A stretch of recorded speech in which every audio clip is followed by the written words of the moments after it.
Hello, Internet. Am I talking or do you want to talk, Jason, since you are our delightful DM? Well, I suppose, given that I'm the runner of this show, I should at least introduce myself. Hello, everybody. Welcome to the premiere of Final Rites, being run by myself and with this lovely cast assembled here on the Nerdsmith Twitch channel. Believe that this will be going up as a VOD or some other sort of like record for YouTube or the like. So if you're joining us there, thank you so much for watching. Thank you so much for joining us. It's so good to see everybody here. As I said, name's Jason Cutrone. I am at Just Jason Please on Twitter. I'm a creator with the Nerdsmith Network. So honored and so happy to be here. And I suppose without further ado, it would do me well to introduce who I'll be sharing the screen with today. As a point of order, I suppose we'll go alphabetically.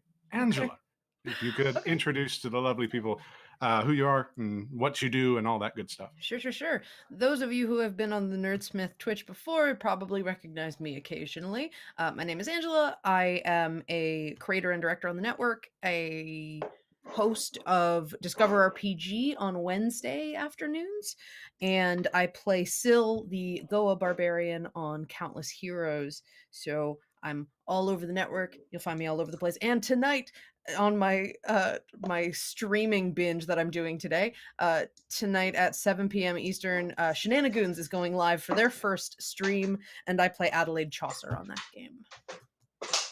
You can find me at darling_gypsum on Twitter. Darling Gypsum on Twitter. Wonderful. Alrighty. Oh, alrighty. I think we're good there. Right. So, moving on again, alphabetical order. Heaven-Leigh. Hello, it's me, Heaven-Leigh, and I have to go through a lot of screens to unmute myself every time I want to talk. Perfectly fine. Perfectly understandable. I'm really excited to be here. Our session 0 was so much fun, so I'm really excited to see what we get to pull together this week. I will be playing Nowhere, the rogue of the group, who probably doesn't act like a typical rogue, but, she's a pretty fancy lady. Absolutely. Very fancy, very interesting character that we were able to develop, as you said, in that lovely session 0, which is available to Nerdsmith subscribers and only to Nerdsmith subscribers, if I understand correctly. It will go live when our subdrive starts on the 16th. Of course, but you'll we be will able to watch our session 0. Yeah, and we'll get to that as soon as introductions are wrapped up. But finally, Rachel, do us the honor, please. Hello, and I'm not muted right now, am I? Nope, you're Not good. at the minute. Excellent. Lovely. Okay. I'm Rachel. You can find me on Twitter. I'm at Tanya. And yeah, Session 0 was such good fun. I'm so excited to get into this character and to really piss off every other character. It's going to be wild. And yeah, I guess if we're doing some plugs, Jason also is a fabulous DM on alternate Tuesdays on Susanna Grace's channel where we play The Witcher, and you should really check that out, especially if you like Jason's DMing tonight, which I assure you will, because it's fantabulous. That's a very good point that we air every other Tuesday. Oh yes, it every should be other noted. Tuesday. Yes, it should be noted. We'll get to the specifics of the campaign as yet. Before we dig into it, though, I would like to, as Angela so lovingly pointed out, would like to give mention to the Nerdsmith subscription drive week. Yeah, that's what we're going for. It's a sub drive. The sub drive, the 2-week sub drive. It's the sub weeks. I'm very good at this, as you can certainly tell. However, okay. During those 2 weeks, we're pushing to get more people aboard the network, and so that we can put out content of higher quality and give back to those who give to us. The specifics of which are still being sort of meted out over this next week. We'll be releasing more details. However, Angela, is there anything that the anybody who joins the Nerdsmith Network as a actual subscriber might anticipate as, I don't know, a bit of bonus content? So if you subscribe or upgrade your subscription during those 2 weeks, so between the 6th of April and the 30th of April, you will get access to a couple of different things. You can find some of the basic info on nerdsmith.org/donate, some of the stuff that we have. But specifically things that we're planning for the sub drive include a custom pin for subscribers that is fun, and it's a pun, you'll see when we release the final design. We have a cookbook that we're putting together for members of the network, so there will be recipes from all the different shows, themed for all the different shows, edited by Pip from Countless Heroes, our editor and chef. And that will be a PDF or a hard copy that you can get depending on the tier you subscribe to. And any subscribers get access to our network-wide bonus content, which is little flights of fancy, one-shots, stuff that's not part of our canon for our shows. Just cool, fun stuff that we put together. I say not canon. Our session 0 is part of that, so it's just something that you can enjoy. We will have giveaways from our network sponsors, Die Hard Dice, who is amazing, and we'll talk about in a bit regarding our stream. And we're working on getting some stuff for World Anvil, who is also one of our network sponsors, and they are amazing. What would you call it? Online world building software for authors and RPG storytellers and stuff. And they've both been incredibly generous in helping us out with some cool giveaways for the sub drive weeks. And almost every night during those 2 weeks, we'll have a schedule out very soon. There will be one shots and played by a whole mixer of creators from the network and from outside the network. We're just gonna have a bunch of fun, and you'll get to sort of see what the network's gonna look like in the future. More community, more collaboration, more just lots of cool stuff going on stream. So yeah, that's the big goal. And yeah, so also if we hit 250 subscribers during the sub drive, Logan will stop cutting his hair, and Tessa every Friday will have complete rights to design his hair however she wants, and it will be wonderful. So if nothing else, please help us put Logan on the spot and make him have to perform for us. Yes, please torture my new boss. Yes, a marvelous idea. All right, I actually was not aware of that. So good to hear it. That's at least our that's our aspirational goal. Other shows might come out with other goals that they'd like to hit at donation tier or at subscriber tiers, but those are forthcoming over the next few days. Absolutely. Well, and I'm sure that all you'll need to do to get more information is just follow us on Twitter. That would be We Are Nerdsmith, all one word, all lowercase, just as it's as spelled, just as you would imagine it to be. And yeah, I suppose without further ado, it should be noted what exactly this show is going to be. As a general sort of elevator pitch, the three of Thank the you. pew-pews. Hello. The 3 persons joining me here will be crew members aboard a boat that sails the River Styx called the Final Rites. The creation of that entity and subsequent things will be shrouded in mystery that perhaps the party might stumble upon. As a general rule, though, it acts as a neutral ground for those who are disillusioned or perhaps affected by the blood war which rages between demons and devils on all sides of the River Styx across all planes. As such, it operates by its own rules, by its own machinations, as it was created as a sort of little get-together for those who found opportunities present on both sides, but didn't exactly have the space afforded to them to act upon those opportunities.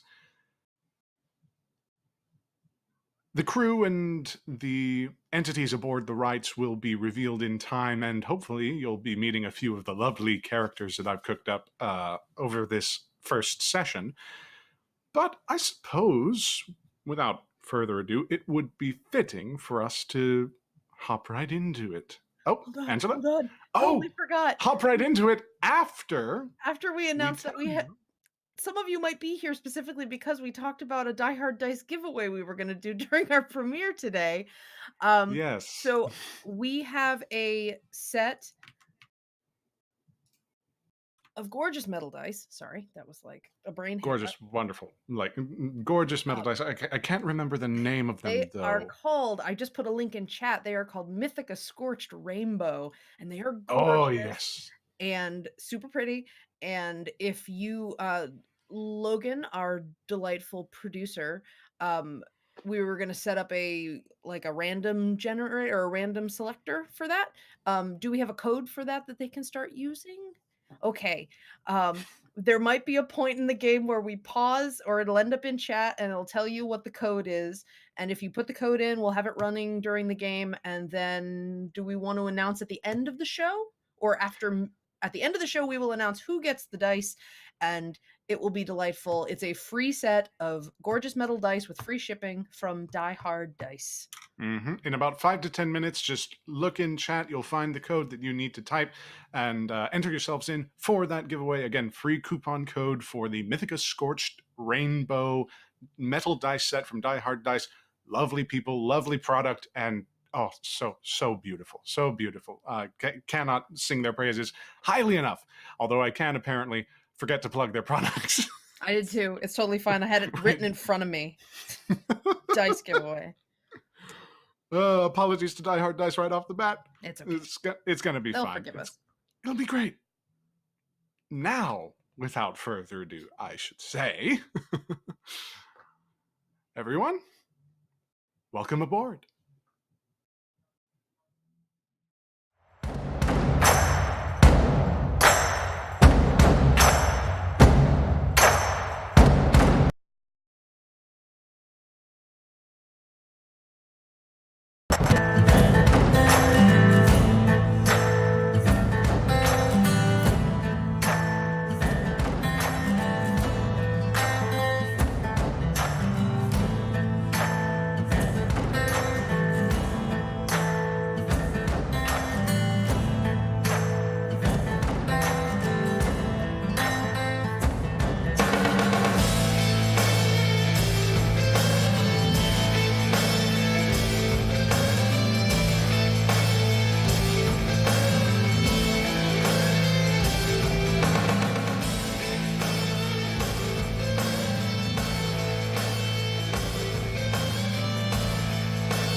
Alrighty.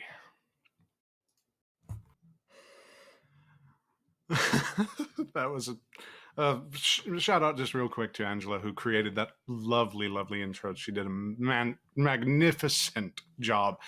Just really would be only half as pretty and wonderful if not for Rachel, our player and wonderful artist, for doing our character art. right. It's seriously the prettiest thing. Absolutely. I don't know where you got that artist from. Lies. Lies. Sorry, And you I just know made it. it up. All right. Without further ado, let's get the music going and let's get the intro started. Oh, these are my favorite parts. Start the music, Logan.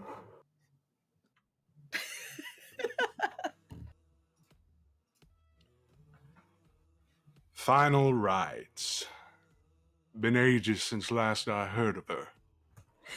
The barge of saints and sinners, floating along the River Styx to...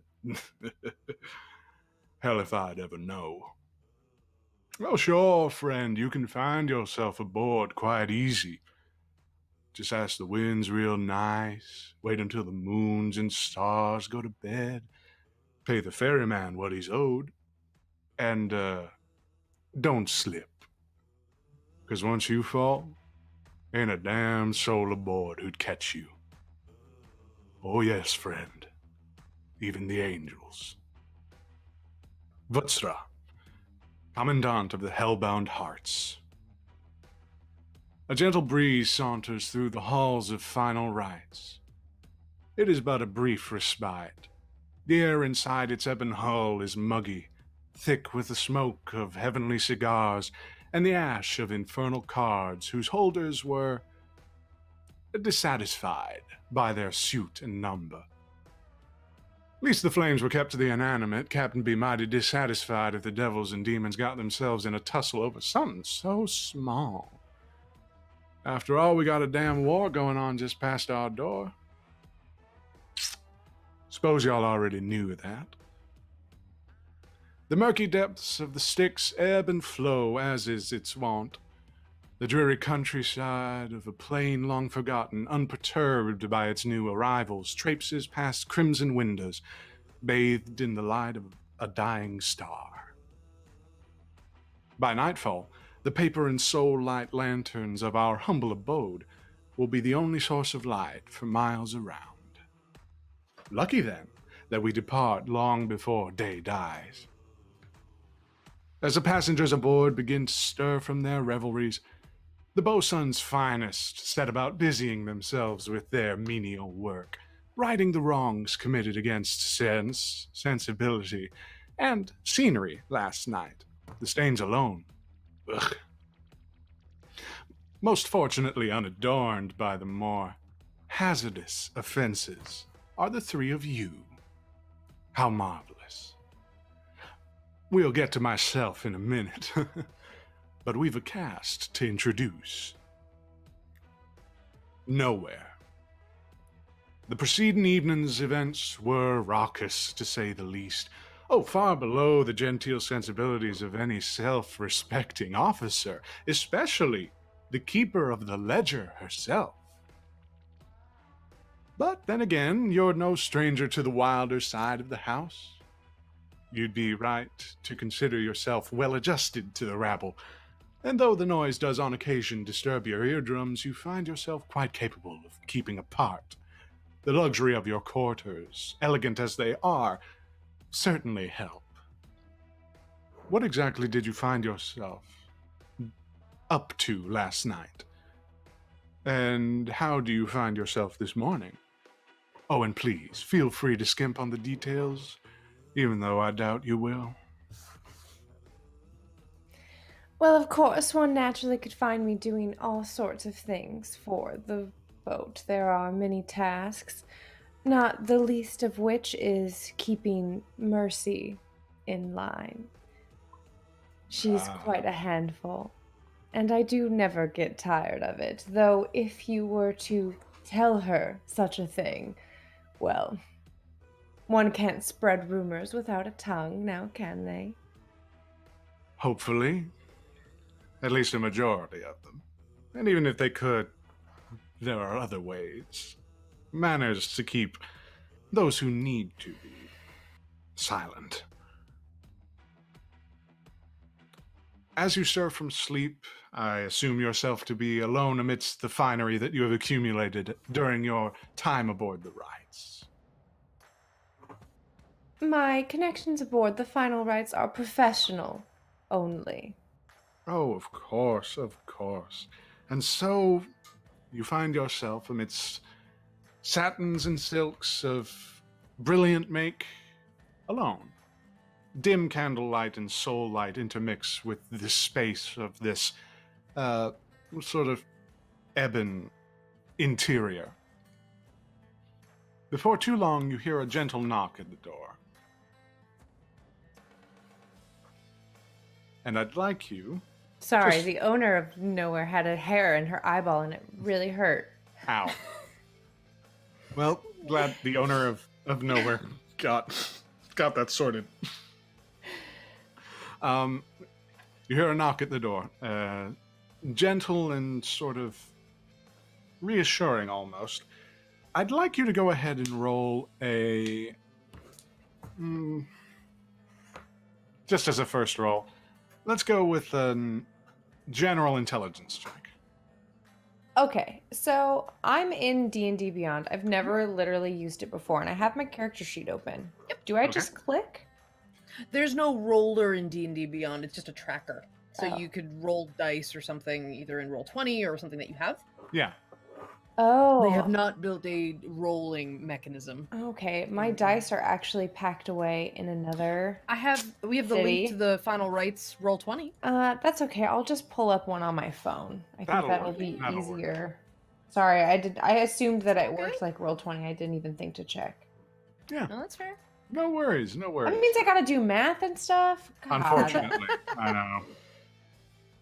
How terrifying.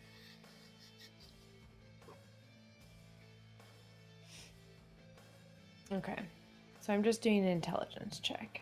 Just an intelligence check, indeed. That'll be. I got an at 20. Starting off right. I like it. So The opposite of mercy. I give you the word. I will roll the first nat. After all the nat one, I roll. Subscribe to Zero. watch Mercy's first roll be a nat one. Yeah.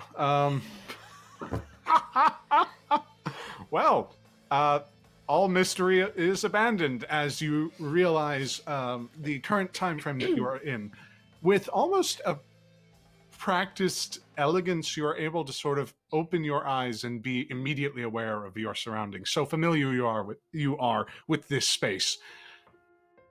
As the sort of soft-ish daylight inherent to this plane kind of shimmers through the blinds, you get the sense that it's around 7:50 in the morning, definitely towards the end of the shift for the first team. Of course, the teams are divided into sort of 4-hour chunks that alternate between each other. But with a natural 20, you, with perfect clarity, recognize the sort of sensibility communicated even within this knock. Seems that the first lieutenant, Revelry, is wanting to call your attention to something, or at least have you answer the door. Yeah, I'll roll out of bed and take a good amount of time to fix my hair, make sure it's plaited correctly, put on a ridiculously luxurious robe. It has a high, stiff lace collar, Of course super it does. uncomfortable. Yeah, but but it looks just really long fantastic. sleeves that trail on the ground. just really Essentially, I put on an inefficient evening gown. for the morning. Yeah, it's For the your morning, morning it's gown. It's my morning gown, and it's emerald green. It complements my pink skin. Oh, of course, of course. And I'll open the door, and as I open the door, I'll be "Ugh, I want her voice to be higher pitched." Okay, you guys are gonna see me work through a couple can do voices it. here. Okay, Dig deep. You got it. It's if I could, okay. I would do Jackie Kennedy, but I just fucking can't. I've been trying. I've been talking to Oh myself my like a God. madman, like Jackie Kennedy, all through the week. Okay. So I know it's Revelry before I even open the door. Even before you open, and as you swing the door open, clothed in this finery, what does Revelry actually see? I know we have the brilliant art, but what sort of descriptors are communicated through Nowhere's first appearance to the audience? So Nowhere is a pink tiefling, a dusty rose mauve color, Mhm. and her horns are I guess cow-shaped would be the way where they kind of go in and then back out, and they're a kind of brownish color, old bone, and with a little bit of the dusty pink flinked in, and her hair is also, I don't know, pink. I don't know. She's friggin' pink, all over, pink to the bone, bleeds pink. It's very, very obvious where. She's a pink lady, all right? Yeah. At Her any hair point in is time. always braided over one shoulder, perfectly plaited. And any hair that is out of place is very artfully curled finger style. There's no frizz, no little poke. The knot is very relaxed. No one And- can know there was not intention to every Yeah, inch of her exactly. hair. Everything about Nowhere is very intentional. Manicured and taken care of, yes. She has these large cat eyes that are a glowing emerald green with little gold flecks in them. and they're very, like, her pupils are always like slit thin. She's always looks really, really intense. Ooh, And when she smiles, you can see little fangs. of course. Not that she smiles very often. Yes, it's a rarity that Revelry currently is not enjoying, as so rudely you were stirred from sleep. You swing the door open and appear. You see Revelry kind of standing nonchalantly, his sort of hand resting on the sort of one of the many sort of sashes and belts that he adorns himself with. He sighs a little judiciously and scratches the back of his neck, obviously a little tired, but as he opens his eyes and looks to you, immediately he sort of shoots up like a light. His sort of cerulean skin turns a shade darker as he kind of regrets appearing so aloof. Excuse me. Not cerulean. Wrong tiefling. As his purple skin, excuse me, and neon yellow eyes kind of look to you. A darker shade of purple kind of gives way to him, and he kind of clears his throat, nodding, very stout-faced, honestly. I suppose that there's a reason you're at my door so early in the morning, Revelry. He nods and sort of,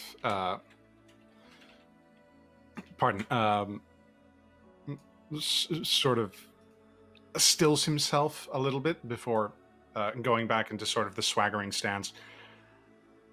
Incident aboard the Rites, madam. I would, of course, be more than happy to inform you of it, if you have the time. What kind of incident?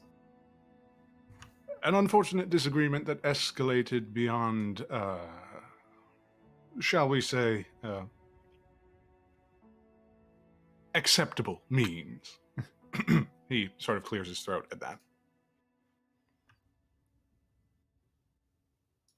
I will, just right inside the door, on a little stand, like where people would put their keys. That's where I keep my ledger, and so I'll grab the ledger and kind of like hold it up and look impatient, like, take me to them. I don't have time all day. I'll need to make notes, write down any infractions that have occurred.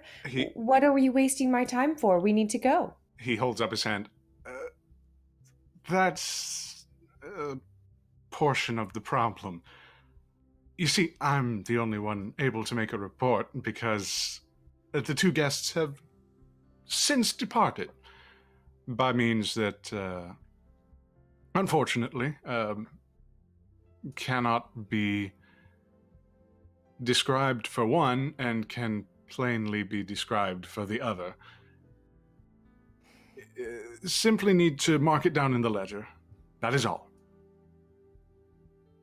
When did this incident occur, Revelry? Make a persuasion check real quick. Okay. I'm not used to like looking at a sheet and then doing something. Like, I'm so spoiled by Why aren't the technology. buttons just Why right? aren't the buttons working?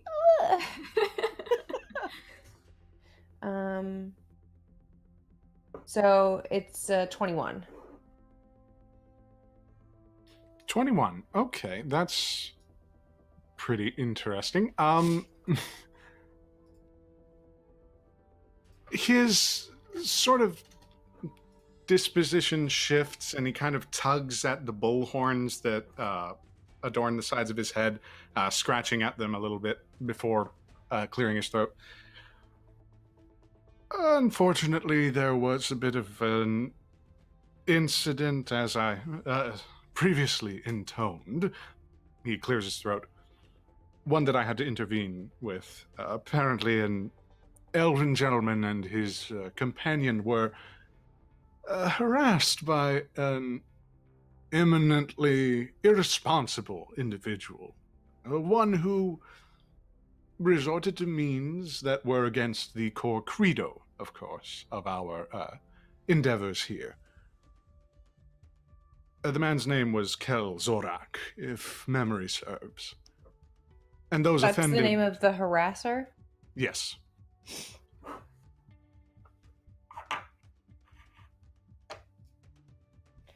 And Kel Zorak is no longer aboard the Final Rites. The captain has made it quite clear. Assault of a guest means assault on the very concept of the rites. Ergo, a Stygian bath is in order. I'll open my ledger and I'll go to the entry that I had on Kel Zorak. What was he doing on the Final Rites? Investigation check, just real quick. Okay. Hold on, let me just look at my sheet real quick.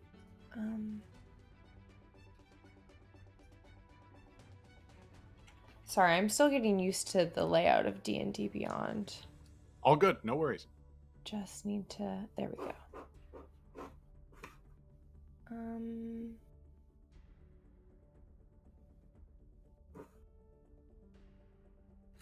Okay. All right, here we go. Okay. Investigation, you said. Yes. Okay. Oh. Well, it's a 4, but I have a +9, so that's a 13. A 13. Kelzorak, he was not exactly of note in terms of his business or goings on. He was apparently, injured. He was a lesser demon lord who was injured in the fighting that is inherent to the first hell, Avernus. As such, he decided to take a little bit of shore leave and come aboard the Rites. You remember a fleeting sort of encounter with him. He was a rather brusque individual, so he sort of chafed at the concept from the beginning, but you wrote it off as nothing more than just a failure to adjust. Apparently that failure manifested itself in, again, the Stygian bath that Revelry provided. Okay. All right. And this Kelzorak, is his removal from the Final Rites to be permanent? It is assumed to be. I've never known somebody to dunk themselves into the River Styx and make their way back on board. Muted. Yes, well, I know. Yes, well, my ledger doesn't tolerate assumptions. If I write it down in ink, and I'm going to write something down and then, look at him, I expect it to be true for a long time. Most likely, given the nature of his personage, his soul will be washed ashore of Avernus in time, or Stygia, or one of the hells. At which point, perhaps his superiors might wish to speak with the officer aboard. And he sort of points to himself. Of course, And I will handle any and all inquiry. The elven gentleman and his companion? That's the more puzzling. And he sort of bites his lip.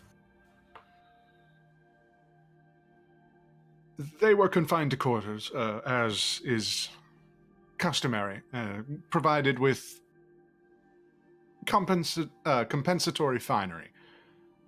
Apparently it was not to their liking, and so they departed, unannounced.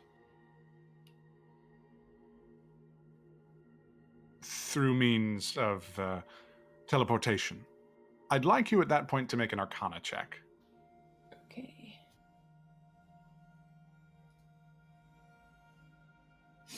That is doing the math, that's a 22. 22, Yeah. Okay. This is slightly disconcerting, considering that teleportation magics are usually dampened. within the Final Rites. And yet, within a very disconcertingly short amount of time, both Mercy and this cadre have absconded, either coming aboard the Rites uninvited or leaving the Rites without notice. It's highly irregular and highly, shall we say, worrying. As such, it might behoove you, as you know protocol, it might behoove you to speak with Quartermaster Nominee, or perhaps to the, to the Keeper of the Hull, Bahazet. It's mortal enemy. Yeah, but it's his job to keep the boat afloat and things in order, and if he's failing, raises more questions than it answers. So I'll realize then that I have to talk to Bahazet, and I'm going to like snap my ledger shut and look at Revelry like he's done a great crime against me. I'll open my mouth as if I'm going to say something, and I'll be like, Revelry, of course. I thank you so much for keeping me in the loop. I would like to prepare myself for the day, and then I suppose the Keeper of the Hull and I will need to have a conversation. Of course, madam. Will you tell him to expect me at his quarters? I don't know, wherever he is right now. The dining hall, the boat steering part, in approximately 15 minutes.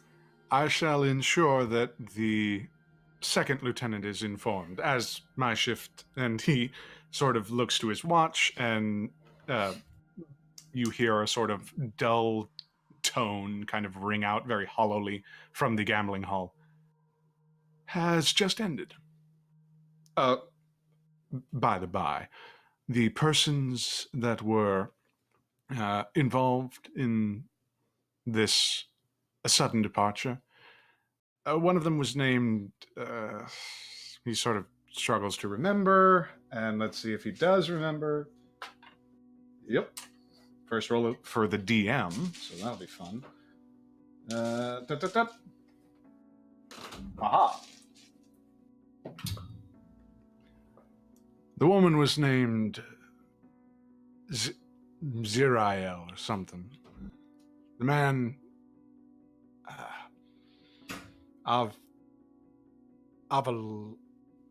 Avalanche, something like that.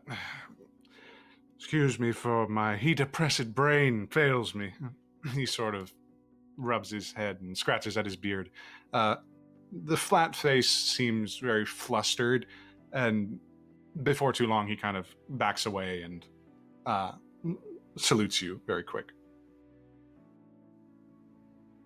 I will take 20 minutes to get ready, and Power move. Power move. and then head over to meet, what's his name? Bahazet. Yeah, that'll be a fun time. Given the nature of the meeting, you'll probably be going to the gambling hall, as that's where he sort of hangs out after the morning's duties are done. Of course, that's where he hangs out. Jeez, animosity. As we see Nowhere attend to herself and then to her duties, we slowly pull away and go to our next character, Mercy. Mercy me. You've got a gallon of strength, but barely an ounce of self-control. I'm sure you'll be paying me a visit soon this morning. All a treat for the usual aches and pains that your bottle can't take away. Be happy to help when the time comes and the coin is shown. Oh, but for the benefit of those who might be witnessing your rise from slumber for the first time, who do we find among the souls aboard? And how did she get there?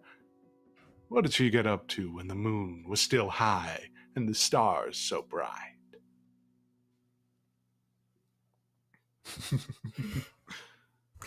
So right now, Mercy is kind of sprawled upside down across a myriad of different patterned and embroidered like pillows and blankets and lengths of, I guess, silks and other fabrics and shawls and materials that she's collected over her so far short tenure on the Final Rites. Yeah. Her room is much more like a broom closet than Nowhere's was. It's a very, very small cabin, taller than it is wide. And rather than... It looks like she was provided a hammock, wasn't really sure how to put it up, and it's slowly been buried under cushions and fabrics and blankets that she's kind of made into a kind of nest. And it's over this that she's just kind of lying. She's still wearing what she was wearing the night before, of course. Of course. And then she's just kind of snoring very faintly, definitely 100% out of it. She's alone at the moment this evening. I think she had a pretty rough night. Like, nothing fun enough really happened. I mean, Of course. Yeah, it just didn't really give the right vibe. And even if she did actually have a job to do, it just wasn't one of the good, really satisfying assholes that you get to throw off. Yeah. So she just wasn't really in the mood to kind of carry on the evening, like having a good time. She probably had knocked back quite a few drinks at the bar, chatted to her good friend Jovi, let her troubles kind of spill out one after the other, and then staggered back to her broom closet to just drop down. Of course. And it was doubly disappointing, especially since... Make a history check at disadvantage, please. Oh, disadvantage? Why you do this?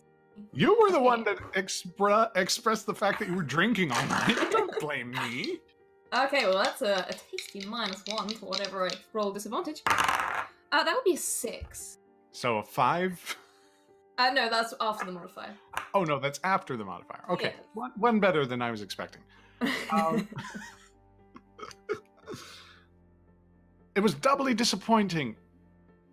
But by all gods and all persons, you cannot recall why. That was perhaps the reason that you started your warpath amidst the bar. You sort of scratch at your head and like try to figure out what happened, but nothing comes to mind.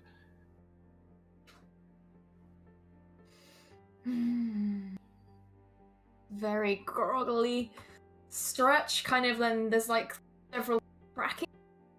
Ooh, yeah. Decides she should probably change at least the sash she's wearing. Maybe a new robe day.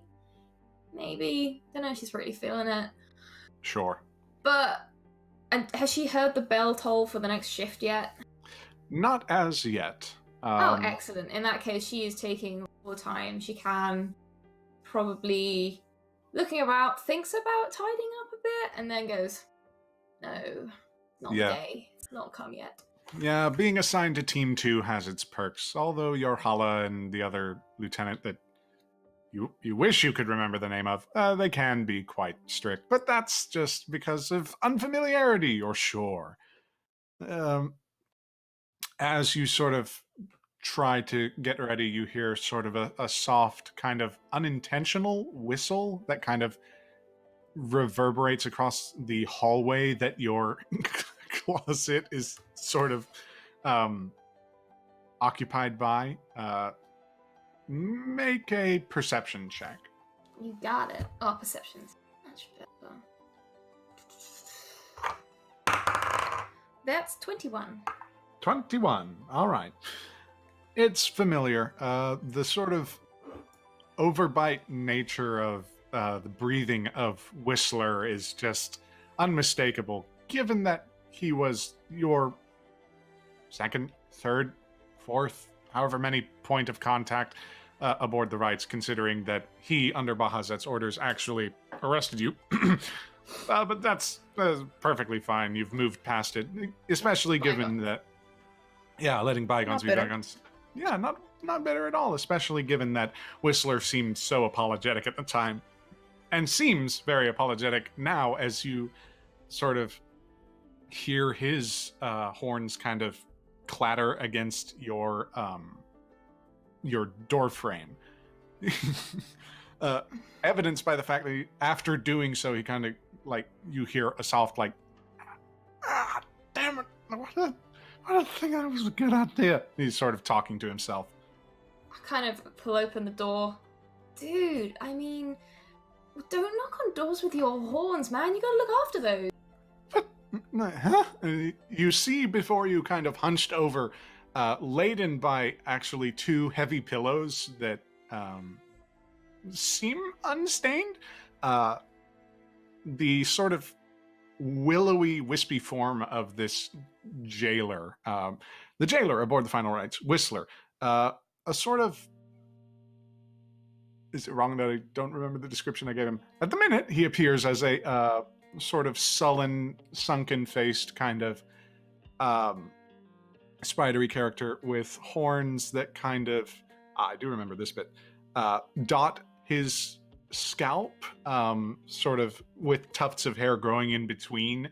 It's a sort of hazardous landscape that, as you can see, the base of one of those horns is kind of pulsating, given the fact that it rubbed quite uncomfortably against wood. He looks up to you and blinks a few times. Sorry about that, just gonna use my arms. He offers the 2 pillows. Yeah, but why? Why are you carrying pillows? And the bell hasn't. I didn't sleep through the bell again, did I? He sort of shakes his head. No. Then just another set of apologies, I suppose. And he sort of hands the pillows off to you. Oh, right. Oh, okay. Sure. Yeah. They're taken from 2, just sort of up and went. Unannounced. Well, they're lost, I guess. Yeah. And I just kind of chuck them into the nest behind me. How long until bell? Do I have time to go back and a bit longer? Oh, I don't know how long you're figuring to sleep. Until I have to get up, usually. Well, bad news. That's about now. And you hear the bell sort of toll from... Oh, you shitting me? Hey. It's just about the same bit as me. Although, it's just one of them things that just happens. Yeah, it happens.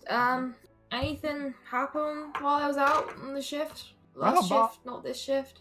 Well, Baja's been running me like a dog. I'm awake for the next 8 hours at least. And you see him but actually... You can't be putting up with that. You know, I'm pretty sure there must be a workers' union jailers on board hellbent ships of some kind. Like, there's got to be someone, like, some kind of... It doesn't seem kind of fair. The treatment, you should definitely at least get a shift off. I mean, come on, man. You should really tell Bahazet what you think. He blinks a few times. Go ahead and roll a history check, just real quick for me. Let me tell you why that's a bad idea. Roll history. A 2? A 2?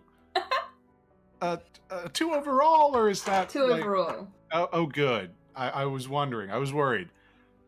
Given that you have no idea how the Final Rites works, especially in regards to his job, like, you only know that this is the only jailer you've seen aboard the ship.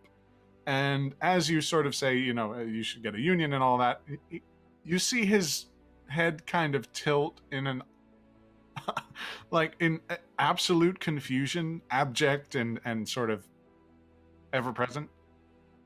No.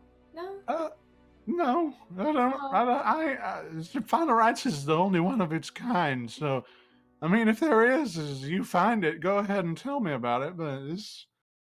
Sure as shit ain't here now. And he sort of looks to the there walls. at least, like, not any, like, hellish, I mean, there've got to be lawyers in hell. There's lawyers, got to be lawyers in the hells. Well, Dissipator's got a few good representatives, but I mean... Yeah, if you feel like you're being hard done by, get some legal representation. No, I enjoy my work. It's just a little bit of a thing. And I know you're new here and trying to help, and you worry about me, and I appreciate that. But at the same time, it's just one of those things. Whenever you sign aboard, you're supposed to stay here and do what you're told. I mean, sure, but not everyone signed anything, did they? And you see him kind of bite his bottom lip as he recognizes that, oh, crap, you didn't sign anything before you came aboard. He sort of clears his throat and just sort of awkwardly shuffles out of the hallway, beckoning you to come with. Shut my door behind me and trudge off after him. I mean, you were asking about the things that happened last night. I mean, you should remember, you're the one that saw Revelry go ahead and just drag that poor bastard back to the Styx. Yeah, well, that was a problem, right? Revelry got to do it. I mean, am I just a piece of furniture? Something I don't really, get to hold very often. I mean, you got a few hits in, and he sort of comments, and at that point, make a constitution check. Okay. 13. Okay, you do feel a slight twinge in your shoulder blades as you get the sense that, oh right, you might have perhaps found yourself in the fray, if only for a little while. If I don't remember it clearly, it can't have been that good a one. Unfortunately not. Whistler kind of looks to you and blinks a couple of times. Oh, okay. Well, I mean, liability's probably opened up shop if you want to go ahead and give them a visit.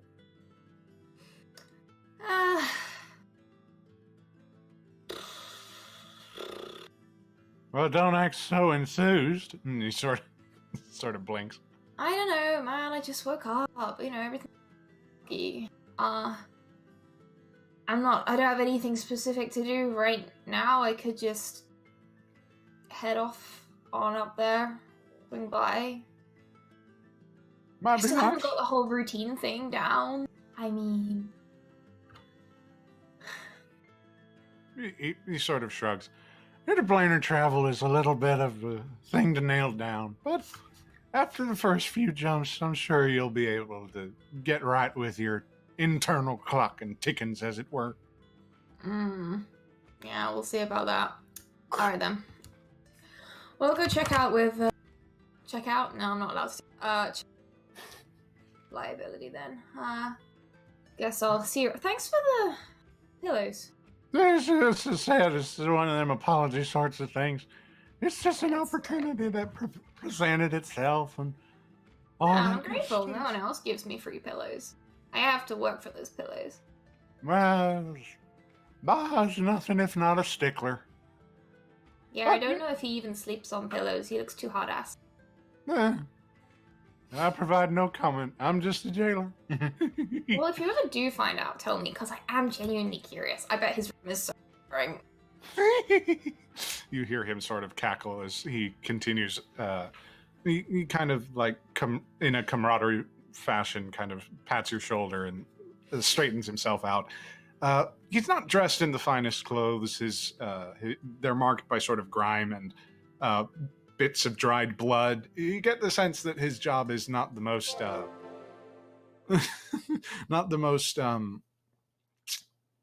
corporeally safe or secure, but it's one that he enjoys as he sort of shuffles away and waves behind him. And I head on off. All right. Navigating the many hulls of the Final Rites is a little bit of a task. You've gotten some time to recognize what actually is sort of in relation to everything, at least in regards to your room. Go ahead and let's just make this a perception check. Perception. Perception. That's a 24. All right. Immediately you recognize the ways to navigate and ways to sort of make your way to the wing adjacent to the gambling hall, sort of concierge congregation. where those who are contracted to work aboard the Rites, or indeed those who reached out to provide their services, are able to practice unharassed by most persons. As you make your way down to that wing, you do notice up in the rafters, especially with that perception check, Nowhere actually kind of making her way In that case, I keep to the quiet. gambling hall. Make a stealth check. It's too early in the morning to piss off no one. I can't handle the pitch. Sure. Is that stealth? Yes. That's 13. What's your passive perception? Nowhere? My passive perception is, where do I find it on this sheet? It is 12. Oh, just so, just so. I imagine as Nowhere sort of casts a look down, you quickly duck under the rafters and find yourself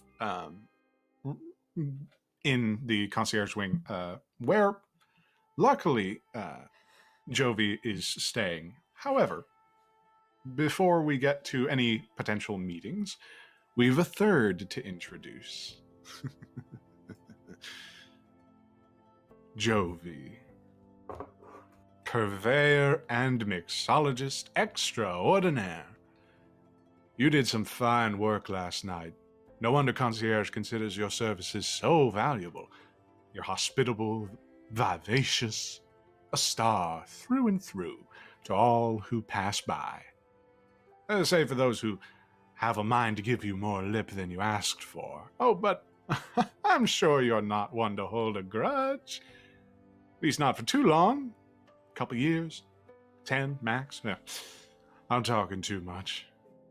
Go on, barkeep. It's your turn to tell us a tale. Who are you? What happened? And where are you now? If it is earlier than 10 p.m., Jovi is sleeping off the evening. Of course. Her room in concierge, there are two main points of interest in her room: her 4-post bed and her wet bar. Those are the two things she keeps pretty pristine and very luxurious. Mm-hmm. And she's just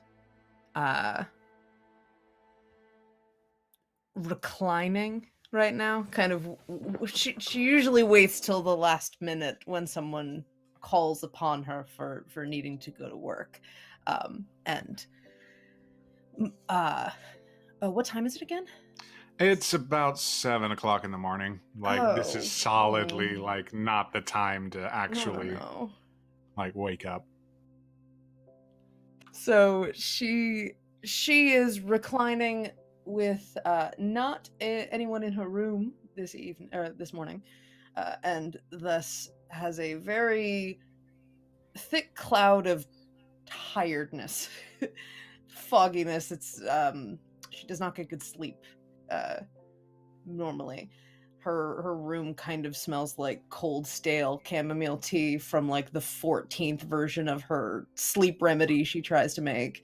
Yikes. And she's just right now just lounging in the massive pillows that she's accumulated, with a gold coin that she has is the first, with restaurateurs, they keep their first dollar. She kept the first tip she got on board. She's a very tactile person, so as she's sort of fiddling with the coin, if anyone was seeing her, she doesn't hide the fact that I'll just describe Jovi. Yeah. She's sort of amber gold skinned tiefling with a mess of curls in burgundy on her head. She usually keeps it back. It's very kind of a conscientious mess. She likes to make it look like she didn't put a lot of effort into it, even if she did. Much effort. And so, like I said, she's a very tactile person, which makes it very obvious for most people to notice that she has 6 fingers on each hand. And she, unlike Nowhere, is always grinning at someone, and so it is pretty apparent that she's got two sets of sharp canines on either side, fangs, and a very eerily, almost glowing yellow eyes that are cat-like. And since she fluctuates in her mood pretty quickly, it's usually pretty obvious when she doesn't have a huge poker face when she's not trying really hard. Sure. And it's pretty obvious when her eyes are dilating and stuff, when she's super like excited to talk to somebody or meet someone new. It's quite obvious when she wants that. Right now, she is just in a muggy headspace trying to ignore the fact that there's daylight outside. Yeah, and it's very strange, especially with this plane being filled to the brim with dead stars. Like, there's not much light that traipses through, but even then, the sort of inconvenient light stream that perfectly hits your eyes found its way to disturb you from sleep. And therefore, you fiddle with the coin and otherwise just sort of try to sleep off the morning. You fail, unfortunately, as you hear a sort of brisk knock at the door.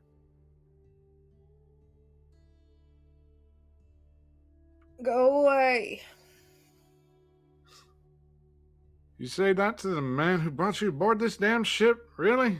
Oh, is that who is that voice? You know who the voice is. Hamish, is that you?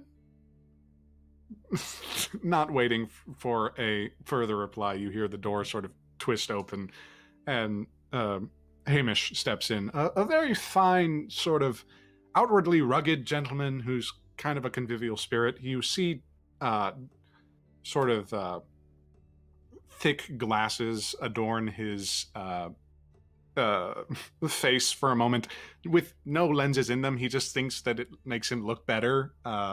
But nevertheless, he's holding a bit of a ledger, and the glasses are resting upon the tip of his nose as he's looking down and sort of intruding upon your space. She smirks at him with the coin. Did I not lock that? My apologies. Apparently not. Believe me, I'd have cause for concern if you did lock it. And he sort of rolls his tongue around in his mouth, trying to go through, make a perception check.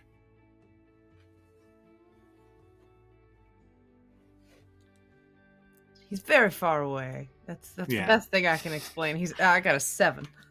A 7. Yeah, he's very far away, and that light is still hitting you just square in the eyes.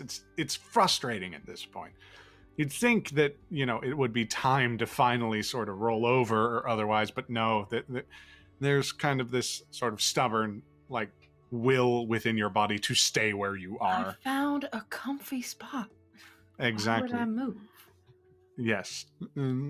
So you don't see that, actually, Hamish is going over the palette of orders and requests that he will be making very soon to a particular individual aboard the Final Rites, the representative, actually. You don't see it, though, so you have no idea what he's reading. What, do you need something? Hair of the dog? Something?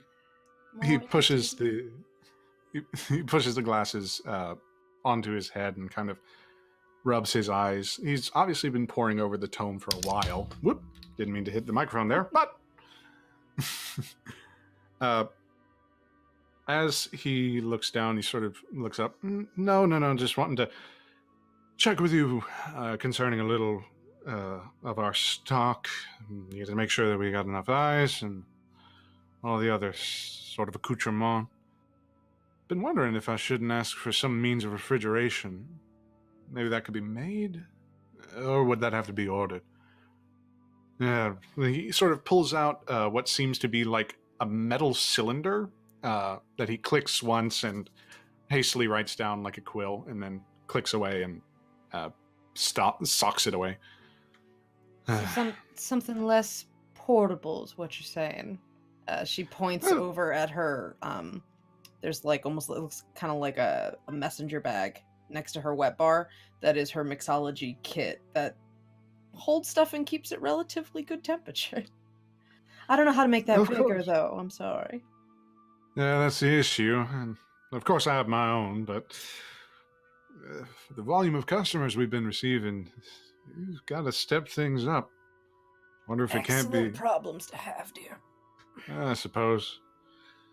Not when I want it this quickly, though. You see him kind of chew on the. What are these things called? Arms of the glasses. And again, sort of roll his tongue around in his mouth. Jovie will sigh heavily and extricate herself from the comfy spot on the bed and scoot to the edge of the bed in her silk PJs. Just fold her legs up. What can I do? Well, wouldn't mind your company in order to more fully present a united front to the blah, blah, blah. I'm nervous and I want somebody by my side so I don't piss myself. She puts her hands on her, puts her head in her hands. You are always welcome to my company, dear. Much obliged. In this case, I mean meeting with the representative. Called our names. Apparently it's our monthly review or some such nonsense. I swear, thought that demons would have made this a little less roughshod when it came to the rules. I vaguely remember something. Has this happened before? Make a history check.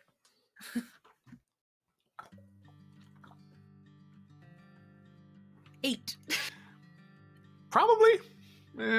What with Hamish being such a poor scheduler, being more accustomed to dirt of the road, wind in his hair, travels across the plains rather than this very structured sort of lifestyle, you get the sense that both of y'all are semi-fish out of water, even though you have you swear you've done this once or twice before. Whether or not it was monthly or what have you, all that eludes you. It all blurs together. It's fine. Yeah. All right, well, Scoot, I need to look half decent. Well, I mean, you already do that, but modesty and modesty. This is sort of grumbles to himself before closing the door behind him. Lady has to keep some mystery. And she will proceed to put on her normal, slightly outlandish outfits. There's lots of colors, lots of patterns, lots of feathers. She's kind of a D&D equivalent of a flapper bootlegger kind of girl. Of course. All right. So, making your way out from the room after a considerable amount of time, you hear actually the bell resound across the Final Rites, signaling the shift from the first team to the second. As such, you see Hamish kind of look around and clear his throat. I'd like you to make an insight check. That's better. 19. In the time that you've learned under Hamish in intelligently directing your arts and arcana, you get the sense that he's averse to certain constrictions. Not to a degree that would ever force him out of a situation that he willingly put himself in, but definitely to the degree that he just doesn't really like rules or doesn't agree with them all the time. What is the point of them? Yeah, that's sort of his attitude. But nevertheless, as you see him sort of pocket the pallet of orders into his coat, you see him kind of scratch at his arms really in sort of a nervous fashion. And again, brilliantly sort of laden across his arms is a menagerie of tattoo work that almost makes the skin around it change color frequently, given the amount of hues and shades that are present.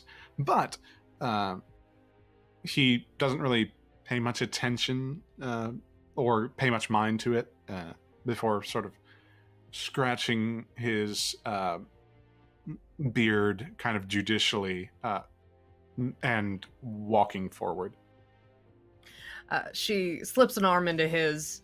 She usually is overly familiar like that. And Hamish, do not worry. I will make you look good, both verbally and aesthetically. I've already got one of the two down. Mm-hmm. Well, at least I assume I do. Do I? It's just kind of looks to you rather nervous of your answer. Dear, I would not have been wantonly hitting on you since I arrived if you were not. I suppose.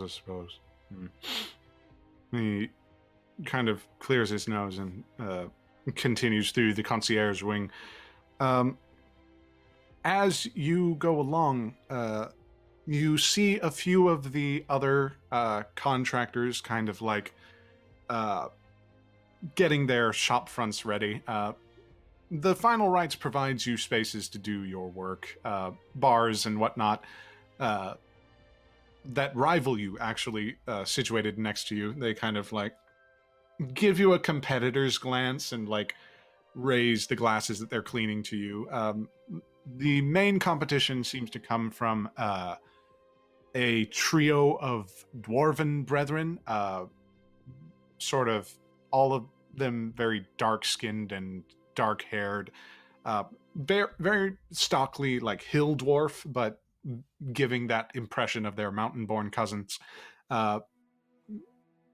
They just, again, with a sort of convivial nod and a glass raised, share their morning shot and then go about their business. The other that is situated on the opposite side of them is a bar of more refined sort of sensibility. You see the bartender very calculatingly looking across the crystalline, shall we say, vessels that they have accumulated for themselves. They seem to be otherworldly and alien in a sense, but eminently familiar for most people, knowledgeable of the drow.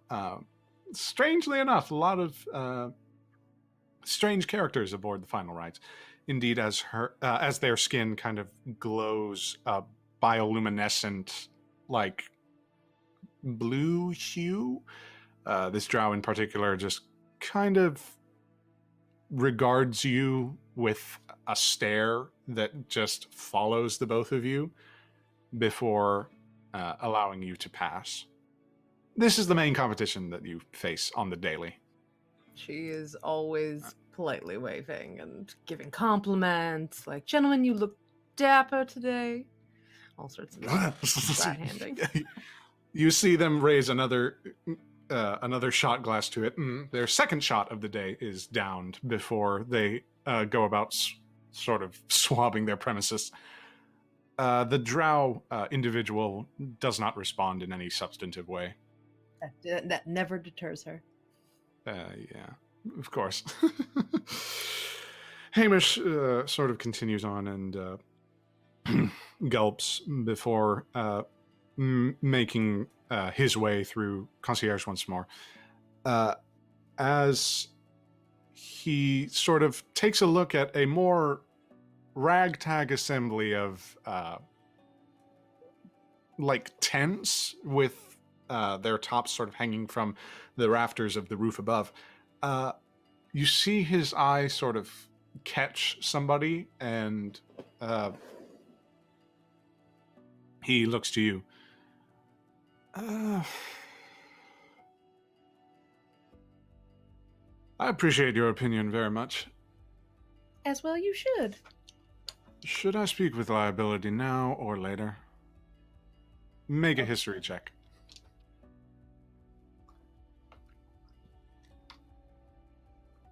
14.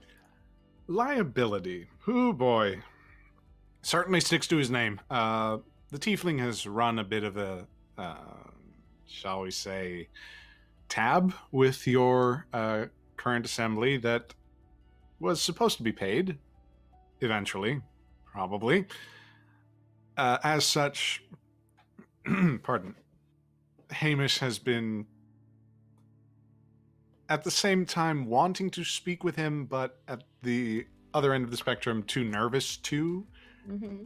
And so he kind of turns to you in this moment of crisis and, like, asks for your opinion. Hamish, she's sort of resigned. This is familiar to her. Do you want me to speak with him? So perhaps in time. Shall we say after our meeting? Sure, I can get along splendidly after about 5 minutes. There's no need to rush about the talk about money, so we can take our time. A fair enough point. He kind of calms himself and continues to saunter forth. After you make your way out of the concierge wing, make a perception check, please. Sure.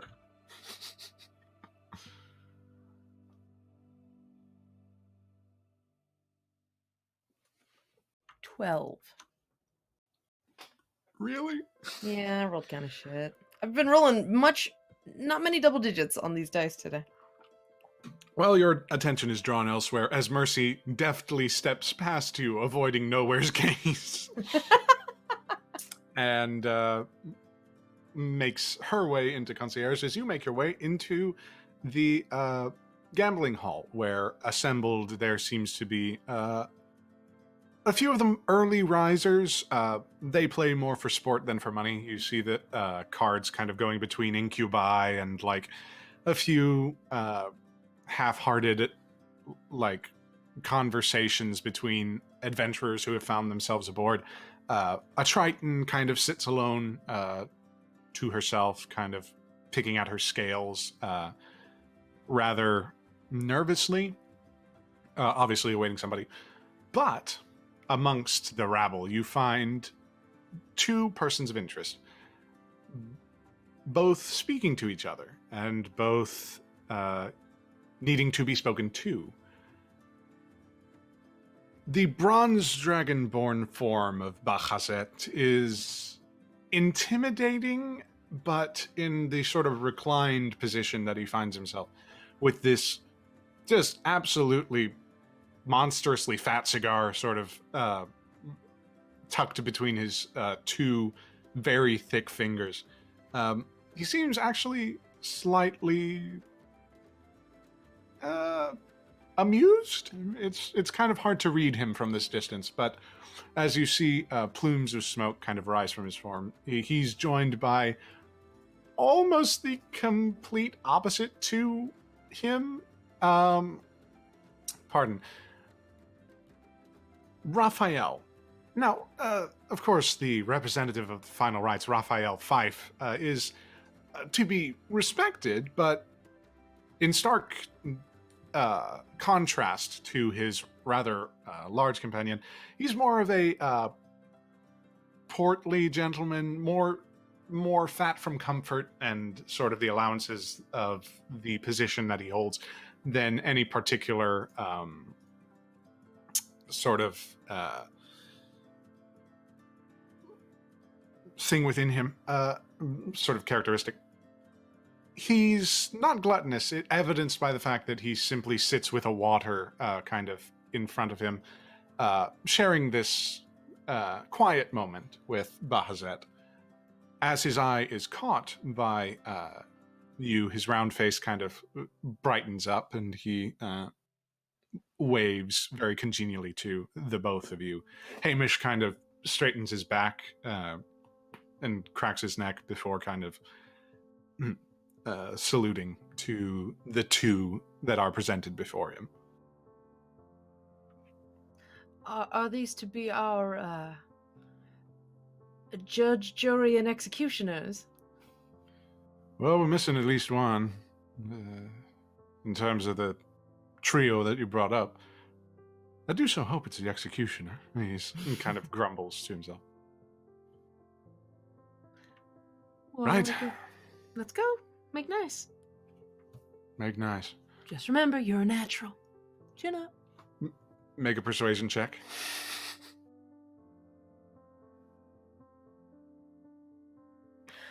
You know, it'd be really nice for one double-digit roll today. It'd be real good. It'd be real nice. It'd be wonderful. That is a 14. That's respectable. It's just respectable, and he sort of appreciates it and nods before taking a deep breath, making his way to the two that are seated nowhere. At that moment, you arrive from your quarters and into the gambling hall. Your message, perhaps received by your most hated of enemies, Bahazet. I'm just gonna walk over and sit next to him. Like out of the shadows, or power like moves. are you like in Like his I'm just gonna periphery? I'm gonna like drift through the door and set my sights on him and like with my ledger and just walk straight over and like sit down at the table. Without thought or without excuse me, without second comment, you Jovi and Hamish both see Bahazet's expression kind of sour as you turn to witness the sort of sauntering form of Nowhere kind of make her way directly to Bahazet. A long draw is drawn from the cigar before Bahazet breathes very heavily, the smoke kind of releasing itself into the air. A moment of silence is preserved and observed for quite some time as we go ahead and take a little bit of a break. We'll pick up right where we left off after these commercial messages. What? No. We'll be right back, everybody. Take care of yourselves. Get some water. Do what you need to. Adios.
take.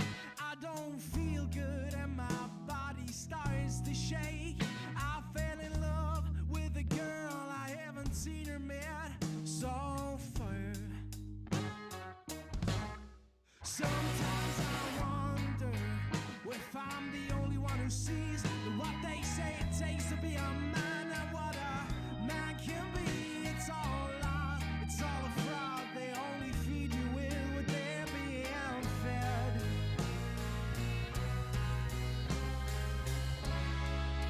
Sometimes I still feel it's all so dull. So why don't you take it all? Take it away from me.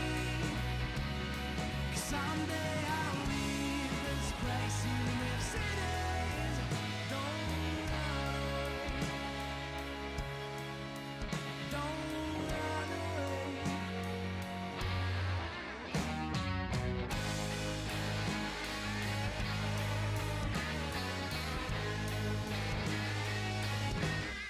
Well, it makes me lose my mind, but I don't get it why.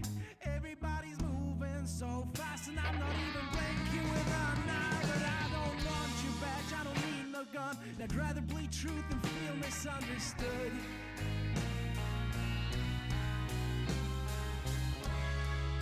Sometimes I still feel it's all so dull. So why don't you take it all? Take it away from me. Someday I'll leave this place, even if cities don't run away. Don't run away.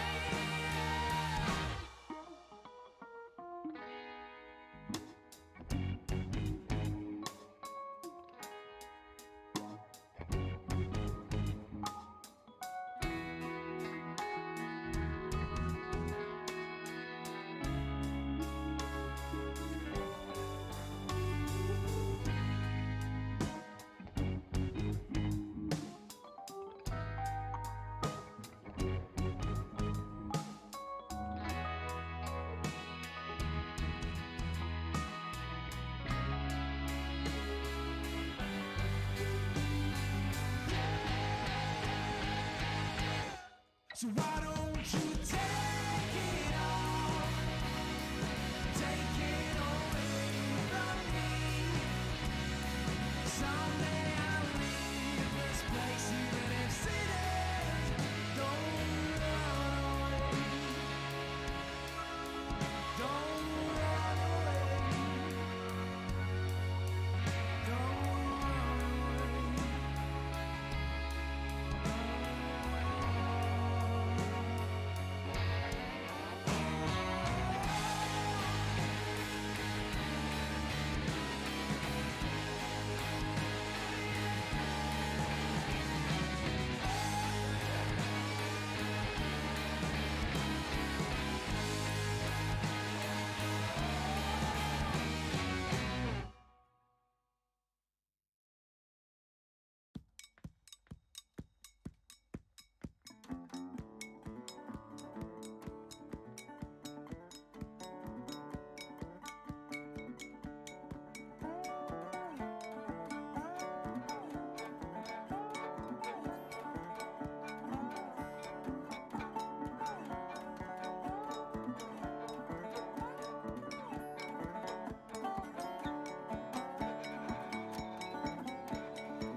Welcome back, everybody. Hi, everyone. Thank you for giving us a slight break. It was very needed. Just hardcore RPing, and I'm so excited to continue. Absolutely. Just as a reminder, if you're still with us from before, thank you for hanging out and sticking around to continue our story. We still have our Die Hard Dice giveaway going on. The code to get in is you put an exclamation point in chat and you write nowhere 20 in commemoration of Heaven-Leigh's first roll of the game. Yeah. And you'll be in the running for a set of Mythica Scorched Rainbow dice, which I put in the chat again, so y'all can check it out. Yep, from Yeah. Die Hard Dice, a lovely sponsor, friend of the show, and more than happy to have that available to all of you. Yes, so please continue popping that code in throughout the show, and we will we'll announce the winner at the end. Yep, announce the winner at the end, and welcome back, live audience. If you're continuing to watch on YouTube, hi YouTube. Thank you so much for continuing to watch. And for now, I suppose it would be prudent to get back into it. We'll start with the one who's alone at this point. Mercy? Having avoided detection from the warden, you make your way into the concierge wing quite expediently. Looking for what, exactly? I do believe I was on the lookout for a Monsieur Liability. Ah, Monsieur Liability. Indeed. Go ahead and roll an investigation check. Gotcha. 18. 18, okay. Liability is an atypical sort of creature of habit. On some days, he wildly deviates from the schedule that he sets for himself. On others, he sticks to it most adherently. Today seems to be the latter, as you see within the sort of central tent that has been hoisted up. The grumblings and mumblings of a few, shall we say, injured individuals, otherwise affected by either the conditions aboard, by the revelries had last night, or by injury within the blood war itself. It's a veritable menagerie of souls that you find within this tent, being attended to by all sorts, actually towering over what seems to be a succubi. Seems to be a woman clad in like dark chainmail, very dourly, sort of mumbling prayers that sort of traipse a black mist over the restless succubi, who breathes in and suddenly feels a little bit more calm, or at least less injured than they were the night before. You also see another figure of indefinable gender, kind of like with a almost telescopic lens, kind of focused in on a particular wound of this sort of impish character who's kind of curled up and scratching at themselves in the bed. The telescoped person kind of flicks away the hand as it tries to scratch at the wound, much to the angered sort of grumblings of the imp. A stern glance silences them. In the corner, however, you note that ever familiar and ever disastrous tiefling by the name of Liability. I told you we'd get to me. I'll make it brief. You don't want to know what I got up to last night, and I sure as shit ain't gonna tell you. Found myself in bed alone, as is unusual for one of my disposition. Not that I mind. Last one I had did himself no favors. Glad to be rid of him. It's always good to find out when you dump 4 years down the drain. But enough about me. We've a play to start, not much time before. Well, you'll find out soon enough. Ta-ta for now.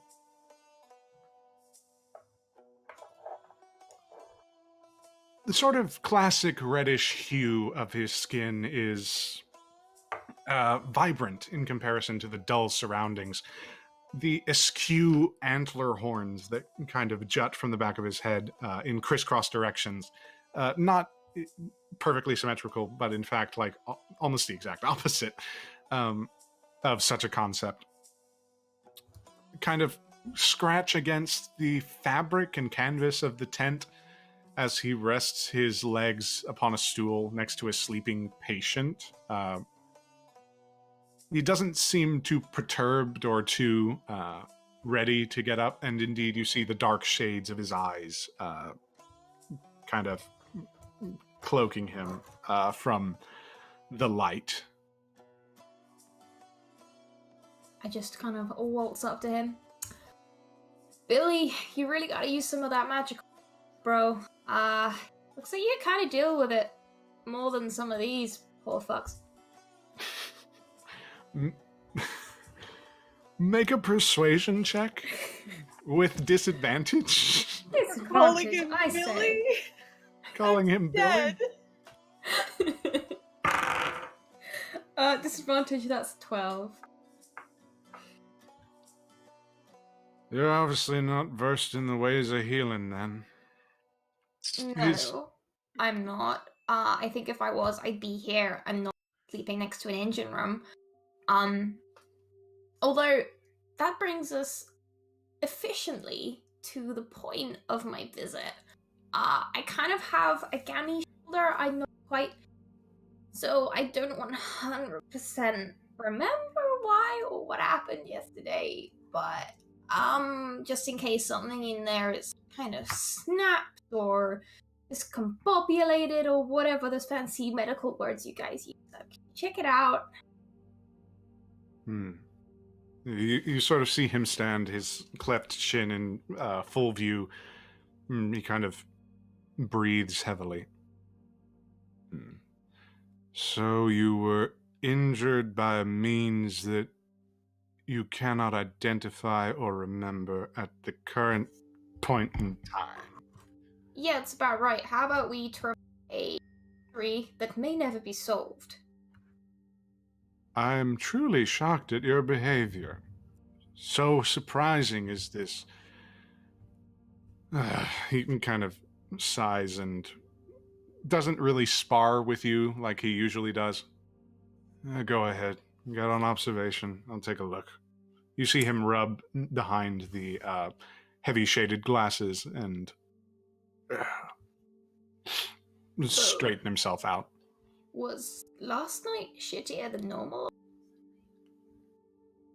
You don't see his eyes meet yours. You just see the shades just look to you and say, not like, only give you back your reflection as a response. No? Alright. Well, if you don't want to share it, that's fine, but I'm too. I like to think of myself as an emotional healer rather than one. Okay. As you're sort of talking, you see him kind of look to your shoulder, and he blinks a few times. You gonna keep talking, or should I go ahead and pop that back into place for you?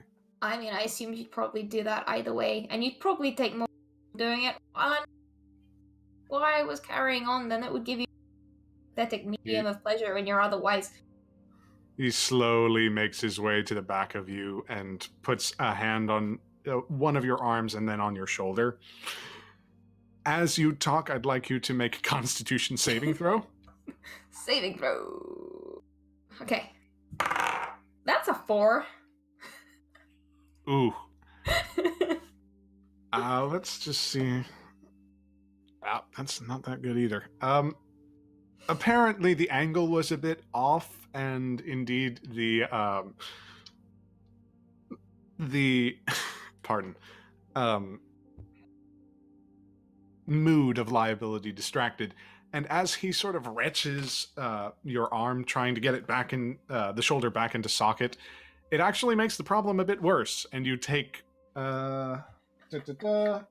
Hey, first damage of the game. Yep. You take a modest 5 points of bludgeoning damage.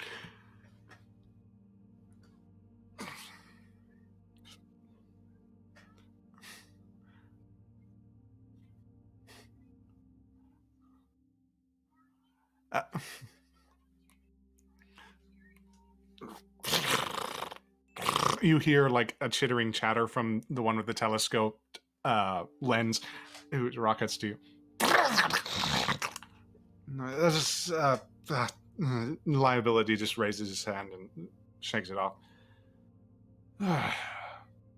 Paying customers get spells.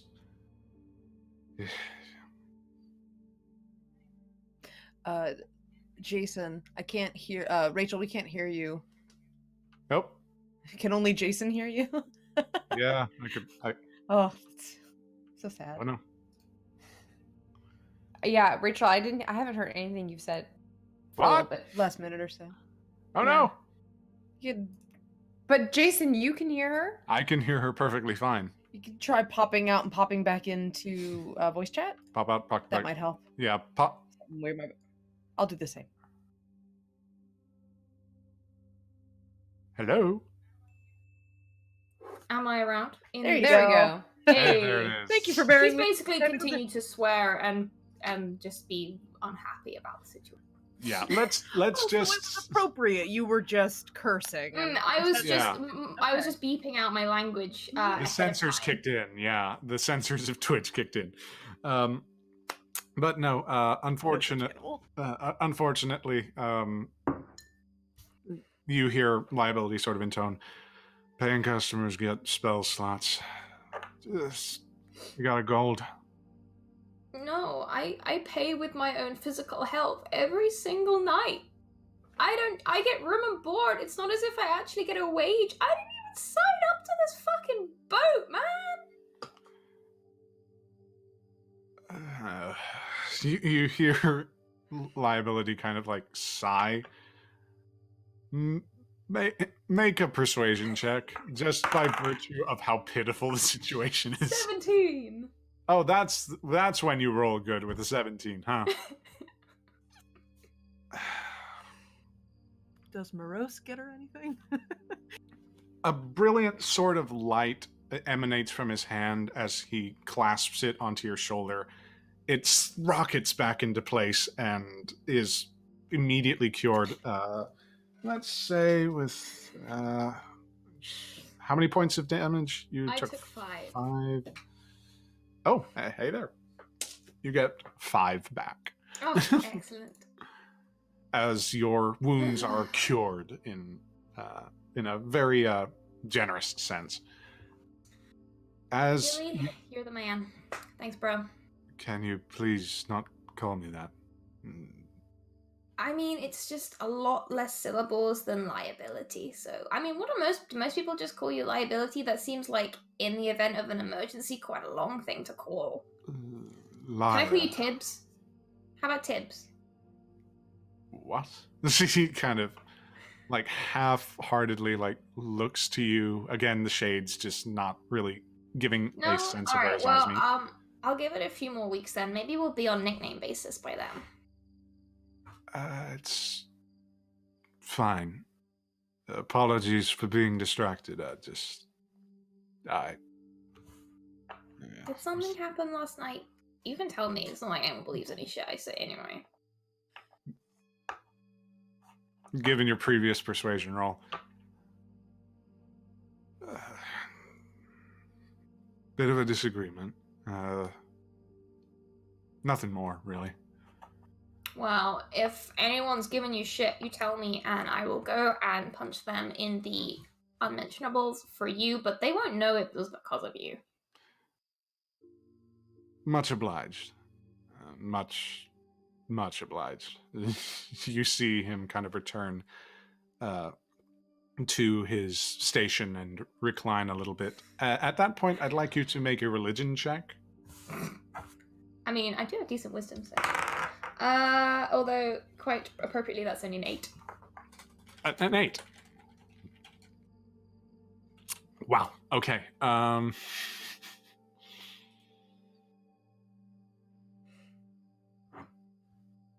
The sort of robes and finery that he clothes himself in are very much murked and stained by time and travel.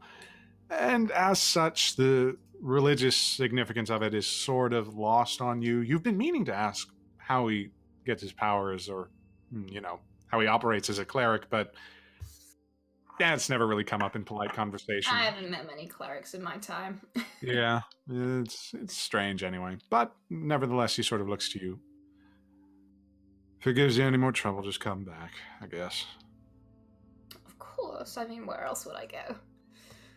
He looks to his two compatriots who kind of glare at him. The sort of indefinable one kind of like gnashing very like jagged teeth, and See what I mean? Those guys not a fan of me. Yeah, I'm sure it's you they're looking at.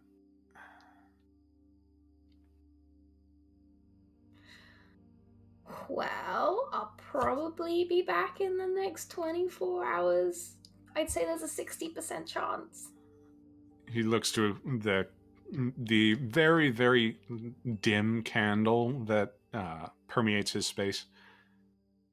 Right, I'll keep an eye out, and I'll keep the light on, I suppose. Alright, let me know if you need any drinks from the bar. I might be able to sneak them in. What? As you sort of say that, I imagine you walk away before he's able to respond. He doesn't say anything, really. He's just kind of like half dazily goes back to his sort of mopey perch. I guess since it's my shift, I will stroll off in the direction of the gambling hall. I'm sure nothing strange is going on there.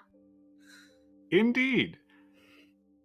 As Nowhere and Jovi, you take sides opposite each other, or adjacent to each other on the opposite side of the table, of both Bahazet and Raphael Fife, bosun, or keeper of the hull, and representative of the Final Rites, respectively. Nothing is said for a very long time, and indeed, the sort of cigar that Bahazet was enjoying suddenly goes out as he stamps it out on his... it's not his bare foot. Like, he's got, like, leather guards on the top of his foot, but, like, the way that he mashes it is sort of haphazard. He kind of pockets it for later. Raphael, mercifully, is the first to speak, and looks to Nowhere and Jovi, and Hamish. Well, isn't this a fine assembly we find ourselves with? So good to see you, Nowhere. He smiles very brightly. Of course, it's wonderful to see you as well. Your shining face is such a blessing so early in the morning. Oh, you flatter me so, honestly. Only that flattery extended past, well, just that. He sort of chuckles at his own joke. I'm here to hear more about what excitement revealed itself last night with 3 of our crew.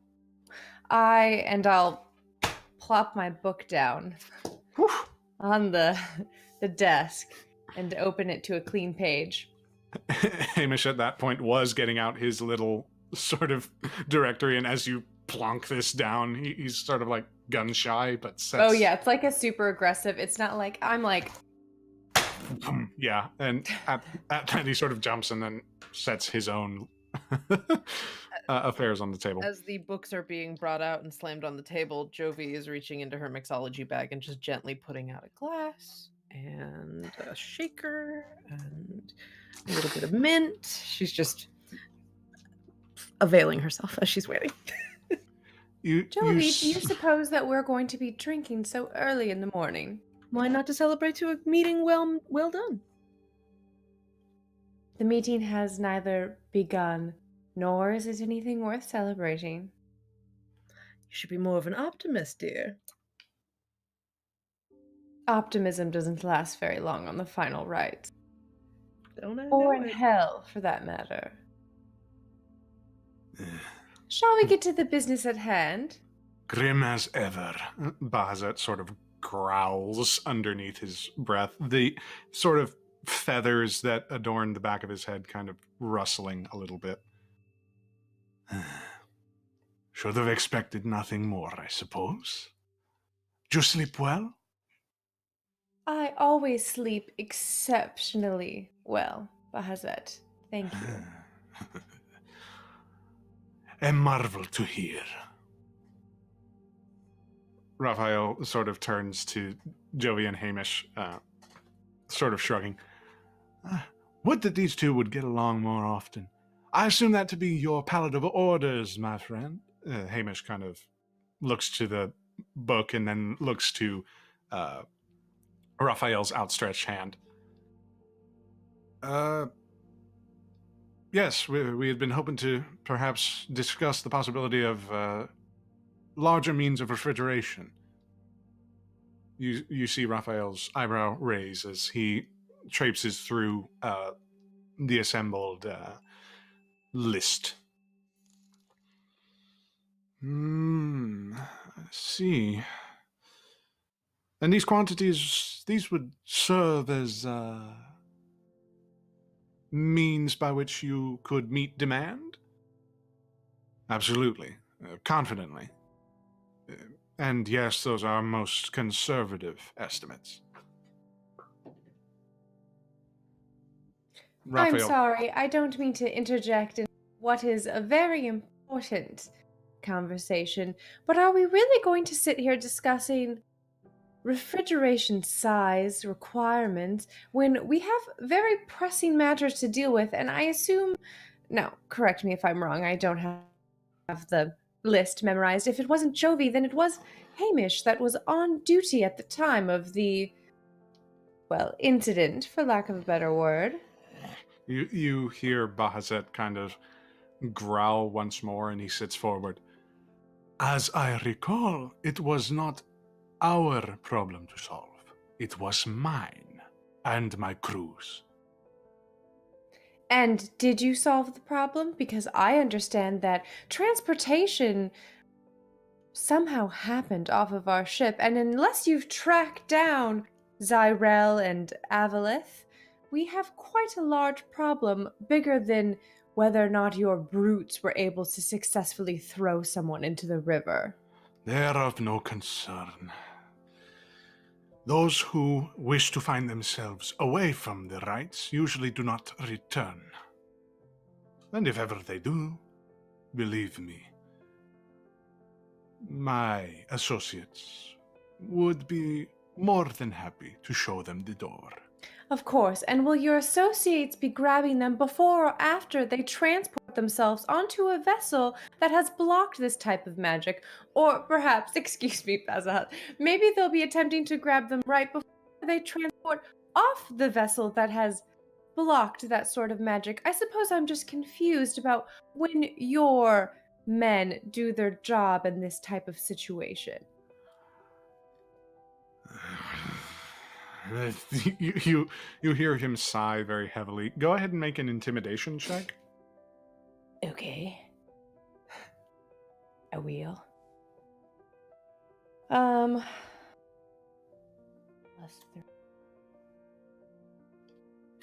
16. 16, okay. We will be redoubling efforts in order to combat this terrible situation.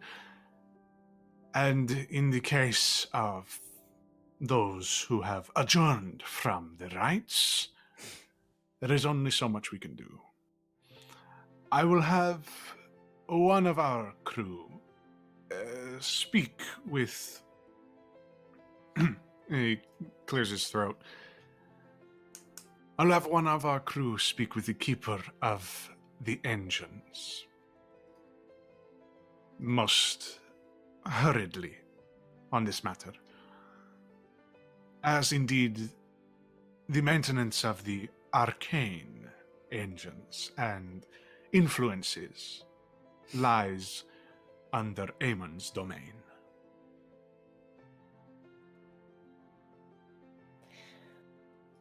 I suppose that is what I might expect you to be able to do. Thank you, Bahazet. As far-reaching and influential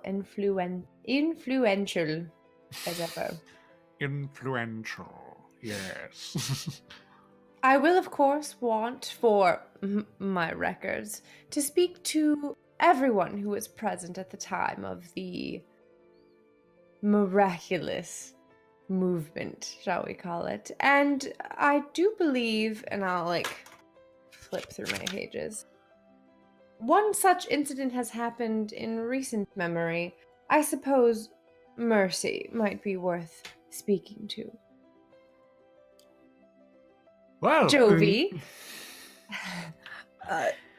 You Just- and Mercy are friendly. I've seen you laugh at things. as That is friends do. what we mortals do. Suppose you could set up a meeting between the two of us, so as not to appear too intimidating. Do you know, dear, what is intimidating? Scheduling a meeting with someone. You just go talk to her. Mercy? As you make your way sort of into the gambling hall, go ahead and roll a perception check, please. Okay, out in the open you see nowhere, and actually with a 19 you do hear your name being mentioned.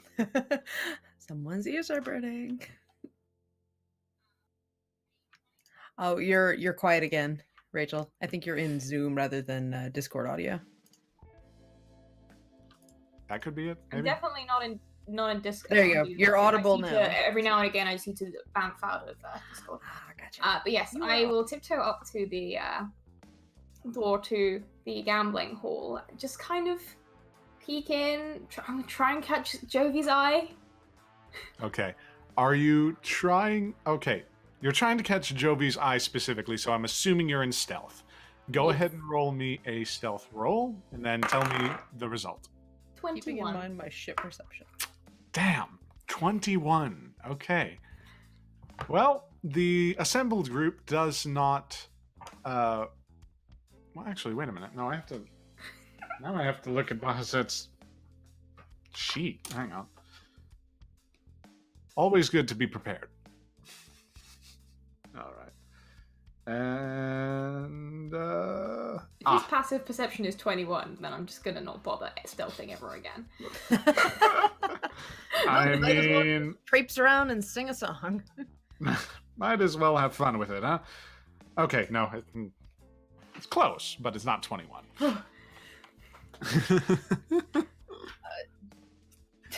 So you have made your way sort of to the hall of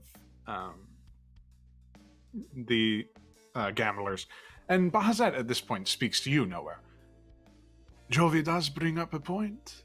Why not get your hands dirty once in your life, eh? Dirtied with something more than ink. I've had plenty of time to dirty my hands and take respite in the fact that there are hard-working and diligent men, such as yourself, Bahazet, who are willing to, and eager even to do the work of the, shall we say, lower ranks. Flattery. I'm honored, truly. And you hear him sort of monotonely respond.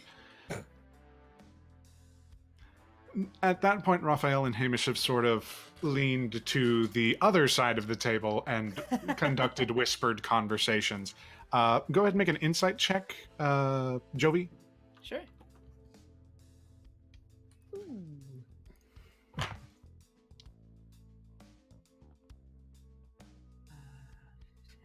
20 total. Okay. Given the sort of... well, actually, do you have anything that allows you to read lips or otherwise kind of... I sadly do not. unfortunately. Oh, well. Just my charms. Well, your charms at least inform you that the conversation is actually going quite well as Hamish is continuing to speak with Raphael and sort of emphasizing, or at least seems to be emphasizing, the expanding role that he's thinking of taking on with his work in mixology being such a esoteric art, something of interest to all aboard the Rites in terms of enjoyment, in terms of curiosity. Raphael seems to be taking all of this in stride and not really posing too many questions except the occasional, well, how much can you invest? How much can you provide in relation to the Rites, et cetera, et cetera. It's the same sort of dance that they've played off and on again. Though Hamish seems to be a little bit more able to compose himself. However, you get the sense that, especially as he's looking to the glass, he's wanting to ask for a drink as well. I did have my mixology kit. Would it have been possible during this meeting for me to be slowly... I have cocktails prepared for the day, which just kind of let Awesome. me pour. Can I pour a couple glasses for Hamish and I? Sure, absolutely. I will say, which cocktail will you be presenting? I will be presenting it's called a Velvet Duchess. Do you want to just know what the intended effects of it are? Hamish knows that we make things like this, so. Intended effects first, and then just sort of a vague description of the drink. Sure. The intended effects are when you consume it, you are affected. You get the benefits of the Comprehend Languages spell and the Calm Emotions spell. It's a general, I want to chill, but I also want to know when people are talking shit about me in another language. Right. Kind of, drink to have at meetings. She has her cocktail shaker that's also sort of like her kind of material component for doing that sort of stuff, so it can do whatever the drink needs. And this is particularly a hot toddy kind of thing. It's got some chamomile and cognac mixed into it. Oh yeah, it's just sliding. He looks for a glass, and Jovie's already pouring and sliding something towards him. At which point he carefully palms it and takes a bit of a sip, feeling the effects of the Calm Emotions spell sort of emanating from it. There's a soft sort of sheen to it, imperceptible to most persons except for those trained in the arts of mixology arcana, but Hamish appreciates it as he raises a glass to you and turns back to Raphael. And that will last for 1 minute. It's enough for now. Yeah, that was the idea. At this point, Mercy's just gonna take a fake gemstone or whatever it is off of the robe or fabric that she grabbed, and she's gonna try and flick it to hit Jovie. Okay.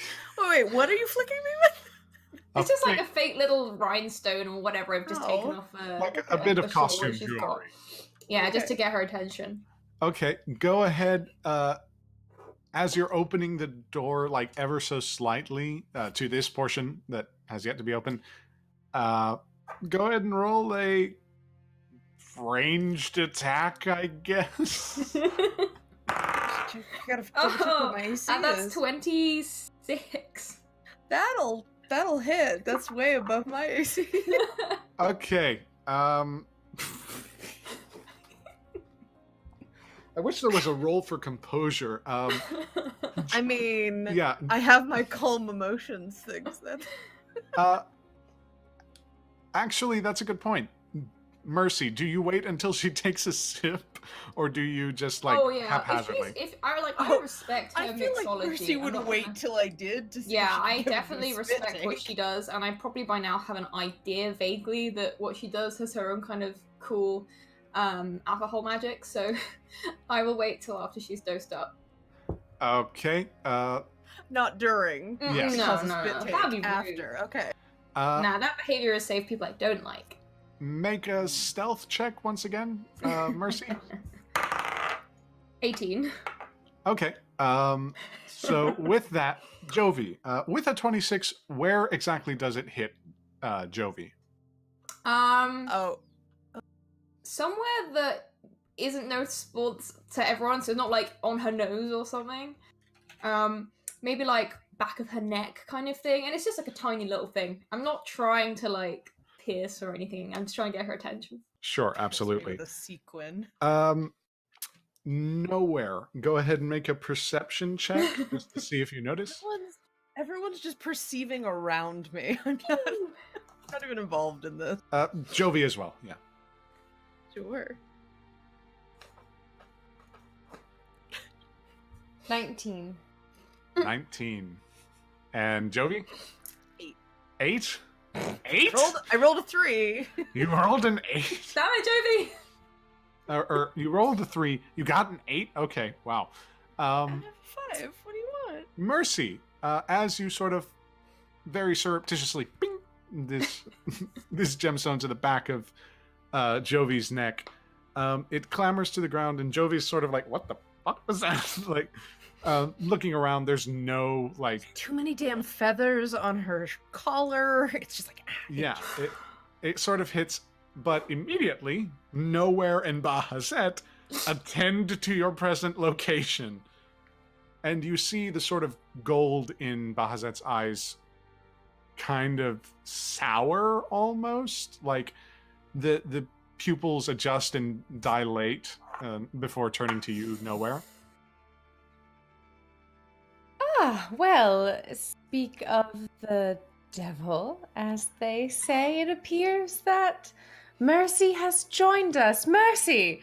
And I'm going to raise my arms and gesture emphatically. Please come and sit. We were just discussing you. It would be lovely for you to join us. Jovi I- slowly pours a third serving of her glass. I push the door open and enter. Before you ask, I was not eavesdropping. With, as you say that, what does the group attend to? As I don't think we've gotten a physical description of So- Mercy yet. Who's peeking through the crack in the door? So as Mercy slowly opens the door with the look of an anxious puppy, you see a tiefling of average to tall height. She's about 5'8" ish, except this is perhaps almost illusorily increased by the fact that she has horns that kind of go straight up for like nearly another foot. These are kind of long, straight horns, and then she's got a second pair of horns just above her brow, which are much shorter, and so the effect is almost like the eye stalks of a snail in terms of their placement. And she has this very rich kind of jade green skin, and her eyes are almost solid pinky red, but there is a ring of kind of a paler, a pink within that, so you can tell where she's looking, but she doesn't have the slit pupil look of either of the other two tieflings in the party. And she, as I said, she wears a very eclectic mishmash of fabrics, but all of them are fairly rich in colour and pattern. She loves patterns. Of course. Of course, and she has like a fairly complicated kind of geometric tattoo that kind of winds its way down her right arm, and also in some regards across her forehead.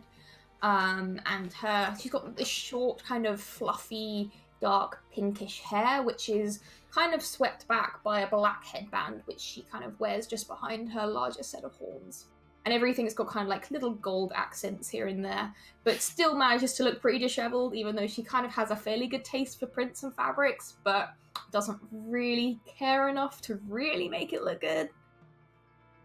Bahazet leans back as you enter into the room and assure everyone you weren't eavesdropping. At which point, Bahazet looks to nowhere and pulls out the cigar that he had pocketed earlier, breathes a bit of fire onto it, alighting it anew. Do you know, for some reason, I believe here. Thank you, boss. Come. This one wants to talk to you.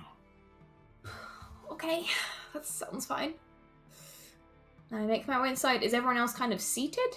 Yes. And there is no fifth seat. Oh, Or no well, in that sixth case- seat. There is no sixth seat. In that case, I will stand awkwardly, kind of in the void that separates the two parties. I'll turn Jovie- to Bahazet and kind of like give him a pointed look and say, Bahazet, how incredibly rude. We don't have a seat for our guest. Do you suppose finding appropriate reclining seats for everyone might be a part of your duties as keeper of the hall? Oh, that doesn't seem necessary. That seems like Oh, a bit of a please, waste no, of time if we're of here to course talk. not. We're here to talk, so we may as well get comfortable. Make a persuasion check. Can I make a bitch check? Why do you hate him? I don't get it. I don't Because I understand. needed to have an enemy, and so I just... Of course. Keep it It was easy. 14. 14. Okay. I suppose you're right. He gives out a sharp whistle, and you see the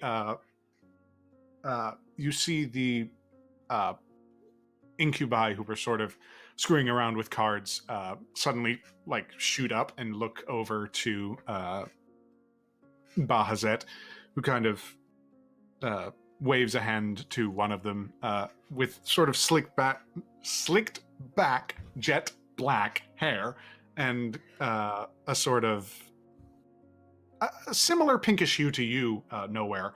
One of them steps forward and tugs at his collar before smiling to Mercy, very coquettishly. You see Bahazet sort of elbow him in the thigh before speaking to him in Infernal. Who all of you understand Infernal, right? And even if I didn't, I just drank a thing that would definitely make sure I did know Infernal. So Hamish does now too. Hamish does as well. And as you hear Bahazet sort of talk, you hear him say, "Tear your eyes away for a second and secure the lady a seat, please." Very tersely. The incubus kind of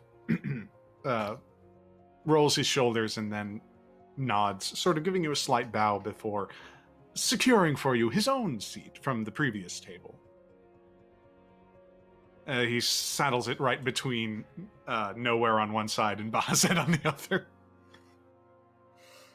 The Cozy, huh? the Triton at the edge of the bar kind of looks at this whole affair like rather strangely, but she nevertheless kind of like goes back to brooding, for lack of a better word. The incubus kind of pushes you towards the seat and smiles at you again very cordially before going back to his friends. I sit down, and her seating position cannot be described as demure.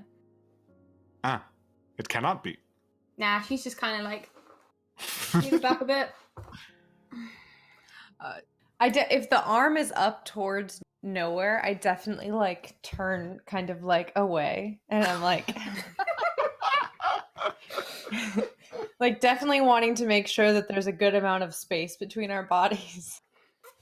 Polite distance. Polite distance, professionalism, right, yeah.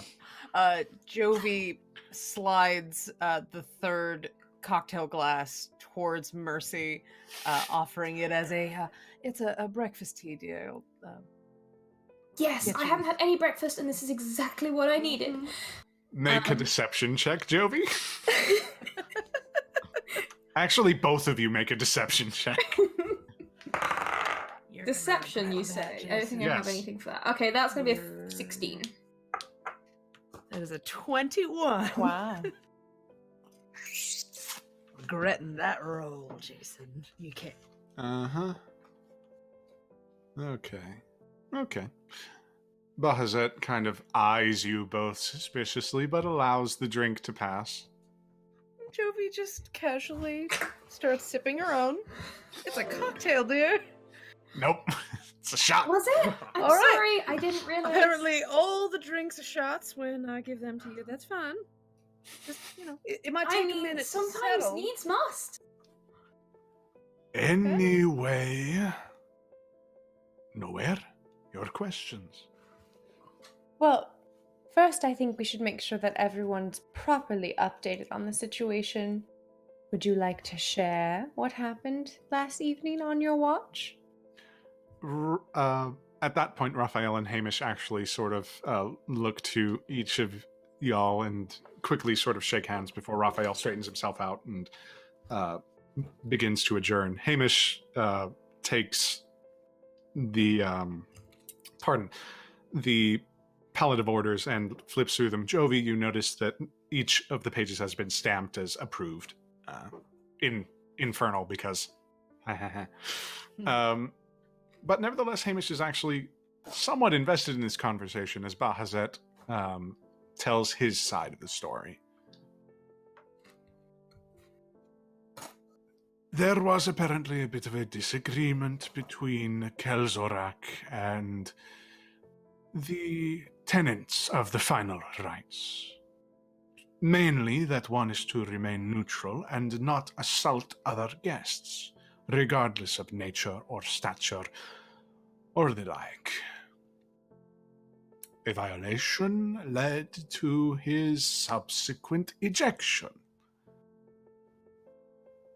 And Oh, I remember that part. yep, suddenly, Mercy, you kind of flash back to the point where and you actually do remember the moment where Kelzorak sort of pushed you to the side, slamming you into a wall very awkwardly, to the point where you couldn't really roll out of the way, but yeah. When Mercy says that she remembers that, I give her like a very sour look. What do you want from me? As such, the offended party was confined to quarters to be debriefed and assured and given compensatory remediation. Before such remediation could be administered, Revelry reported them missing from quarters. We reported the incident with Ophelia, the secondary lieutenant on duty. She, through archaic and arcana-based means, was able to divine that some sort of teleportation had been used so that they might adjourn from the premises, unharassed.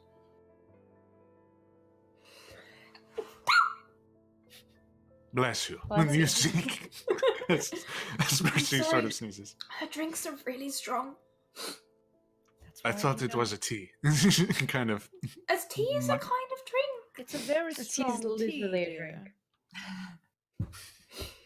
I'm sure. And what do I have in my book about the Avalanche and Zyrel? Go ahead and make a investigation check. That's even their freaking name. Investigation. Yes. Dun, dun, dun, dun, dun, dun, dun, dun, dun. 28. Oh, fucking excuse me. Wait, what? Okay, wow. Yeah, with a 28, it is revealed that Avalach and Zirael had indeed reserved passage aboard the Rites to apparently avoid some sort of trouble.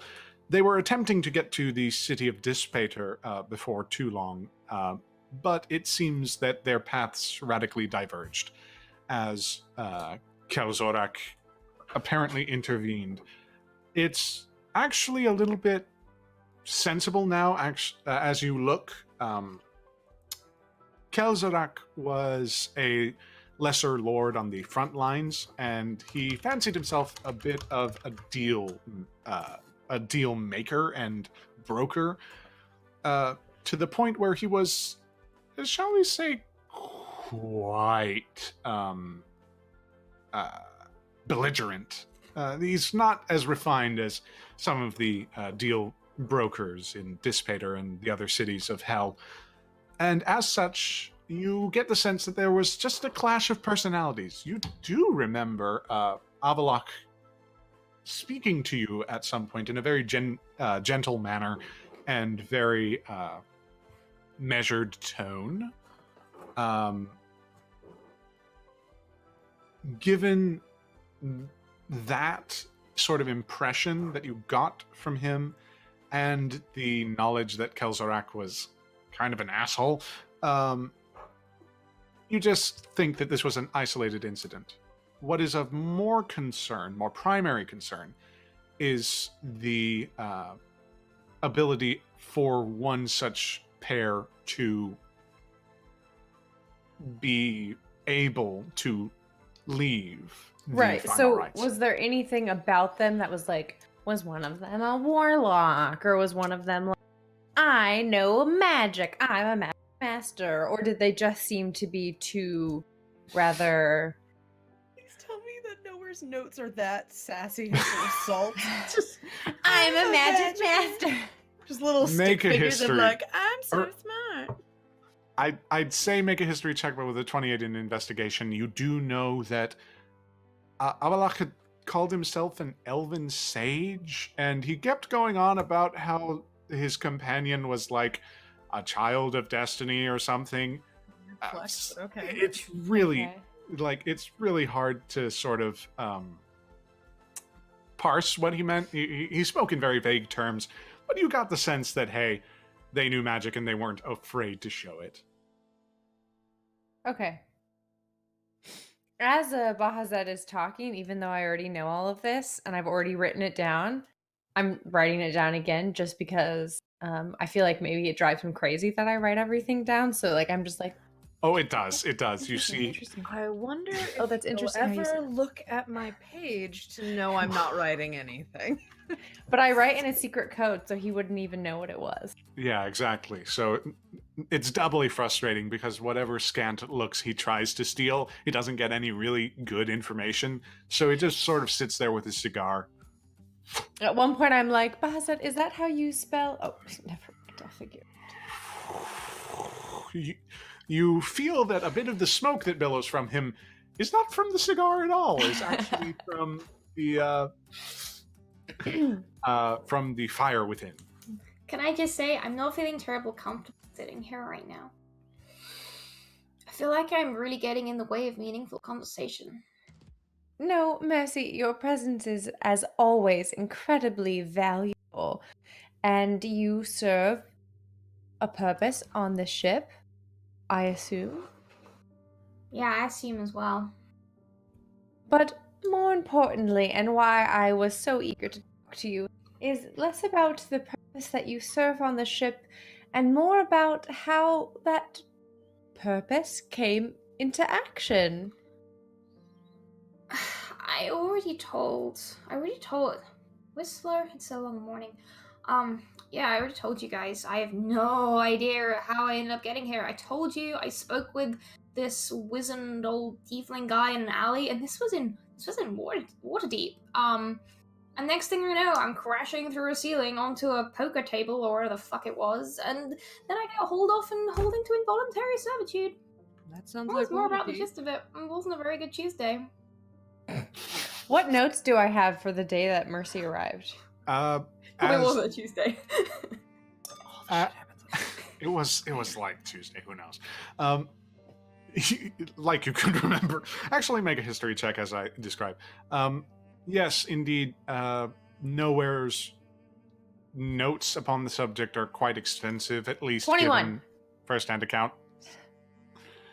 It was not a Tuesday, but I'm just wondering specifically, maybe to help, so you don't have to like give away too much information. sure. I'm wondering like where we were traveling, where we At- were, in between which points, like anything that kind of would be like, connection. Sure. The current plane upon which you preside is known colloquially as the Palisade, and you will be adjourning by evening's end. It's a pretty dead star system, etc., etc. The plane that Mercy arrived on was actually, strangely enough, an elemental plane. The elemental plane of water. It was one of the rougher seas that you forded, but you did end up picking up a few interested persons and ended up depositing a few other interested persons. It was a normal trip otherwise. Same thing with the arrival of the Elven Sage and the other. It was a normal trip, nothing out of the ordinary. In fact, with the 21, you sort of sense that the normalcy almost aided in the ability to perhaps escape.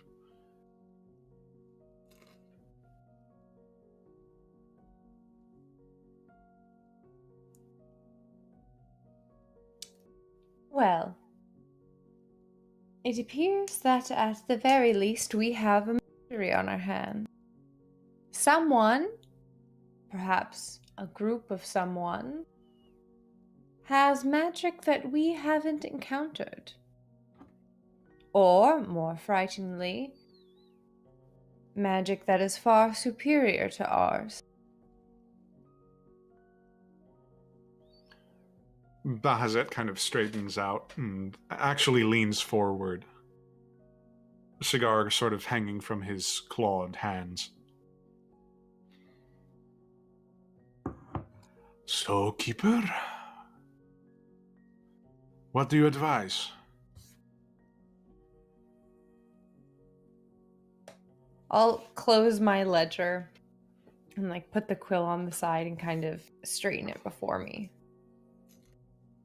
I think I advise that we speak to the keeper of the engine and keep a close eye on those who have chosen the final rites for their transportation needs. Twice in so short a time period is no longer a coincidence. In the immediate, then, Bahazet sort of straightens out, again puts out the cigar and sort of looks to it. It's burned to a bit of a nub, so he actually,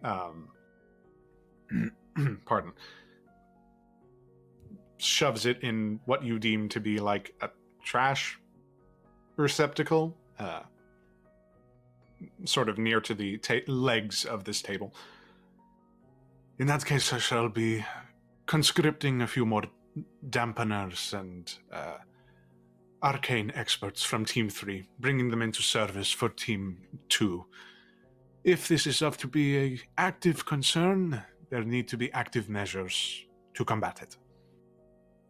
And as Keeper of the Hull, what am I to be if not a proper steward? Shall I alert Quartermaster Namine of this development? Namahe has so much on her plate. I would prefer to present her with bust theories. Make a persuasion check.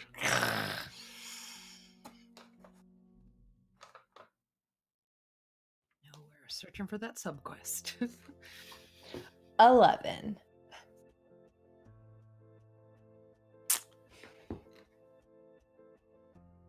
Bahazet begrudges your methods. You've clashed on many fronts before.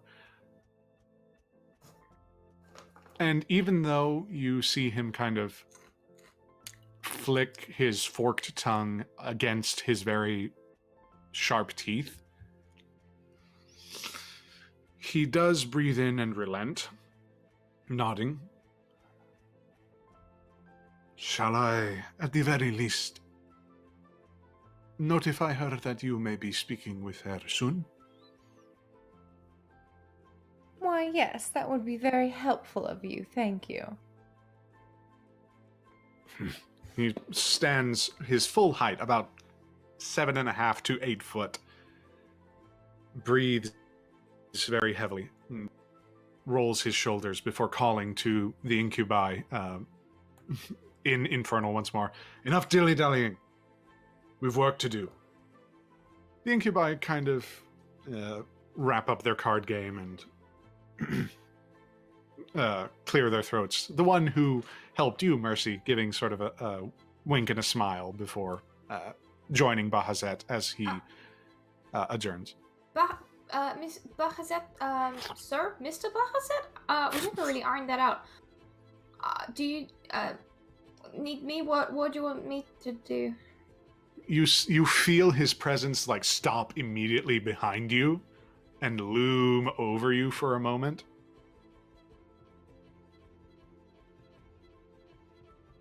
Assist nowhere in her investigations. That shall be your assigned duties for now. You got it. Hamish and Jovi kind of look to this whole scene. Hamish looks to you and like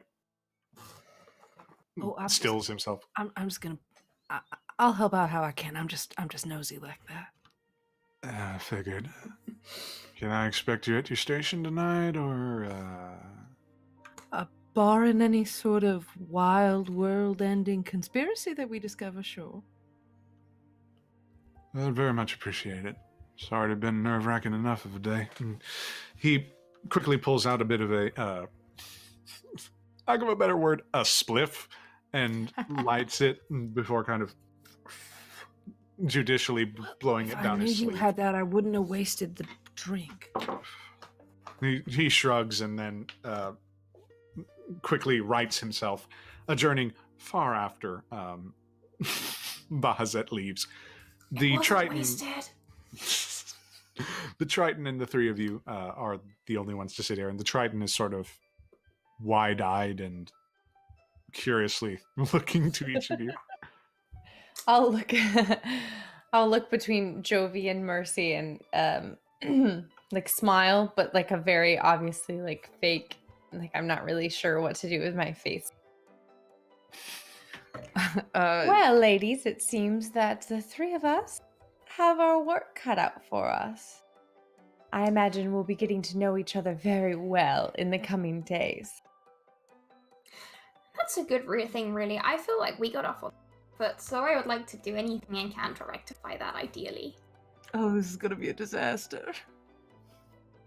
With that, the camera pulls from this hall out the crimson windows of the Final Rites, and we see it drift along once more, lazily along the River Styx. Its engines, both terrifying and brilliant in design, churning away against the blackened sky of morning on this desolate world. Questions are raised, yet to be answered. But we have time. And with that, that's the premiere wrapped up.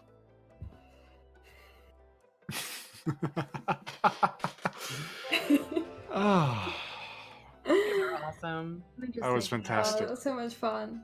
What a great scene setter. Fantastic. Yes, indeed. All right.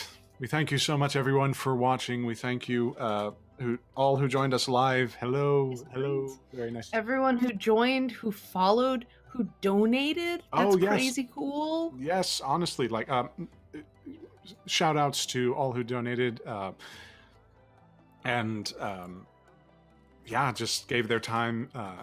To anyone who was not able to catch it live, hello. Yeah. Very good to have you here as well. I think we're collecting the last of the. If you still haven't gotten in on the giveaway, do we have any time, Logan, for people to pop that in real quick? So you can still. Yes, we do. Use our code. It's !nowhere20. Does capitalization matter, Logan? Nowhere is Nowhere nope. 20. Nowhere 20. All right. Well, before we end the giveaway, I suppose it would be very prudent and very efficient to have the players introduce themselves tell us what you thought, and tell us what you're thinking. Tell us where we can find you, and yeah, I suppose we'll start sort of going on my screen a little screwy. Heaven-Leigh. Go ahead, tell the good people where we can find you.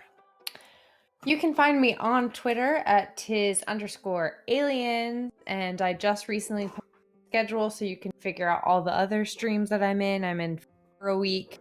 Another one's coming up, so soon I'll be in 5 a week. You can also find me on Nerdsmith. I am the writer and co-host of a podcast, Monster Crushing, and then we have an episode coming out tonight, so keep your ears open for that. But yeah, I'm usually slinking around somewhere in someone's backyard doing something, so Specifically in someone's backyard. I'm always in someone's backyard. It's like kind of my thing. Well, aren't we all? Where else are you gonna find the cryptids if not in someone's backyard? Well, exactly. And at some point I become the cryptid, and then that Oh, fair. well, yeah, that's fun. that's sort of a full circle kind of monkey's paw sort of. That's not monkey's paw, but could be. It could be. If your wish was to have someone always in in your backyard, backyard. and then turn into a crypt. Rachel, go ahead and save us from this transition. Do you think I'll save you? Wow. Yeah. Yeah. Cool. Yeah. So as I mentioned before, I am at Talanair on Twitter and the Twitches. And I had an immense amount of fun playing Mercy today. So thank you so much for having me, putting up with shenanigans. I'm afraid there will be more shenanigans. Sorry. We accept your preemptive apology. And I'm not finished pissing off nowhere. Sorry. It's just started. Although just really, I think it's it's actually like one of those monk wisdom lessons I'm doing, where I'm slowly teaching her to become a tolerant and chilled out person and enjoy life. Sure, we'll go with that arc for however long that'll take us. That's my headcanon. You can't tell me anything different. Oh man, it's fantastic. And we'll get to where we can find you once. But Angela. Yes. Tell us. So you can find me on Twitter at darling_gypsum. I also, at least for now, run the Final Rites Twitter page, so you can follow our show, any announcements and cool art that Rachel might put out at Final Rites RPG. That's how you can find us. And tonight at 7 p.m. Eastern and 10 p.m. 7 p.m. Pacific, 10 p.m. Eastern, you can find me and a bunch of other creators in our first stream of Shenanigans, which was a podcast that we've decided to bring onto live because we're nothing if not gluttons for punishment.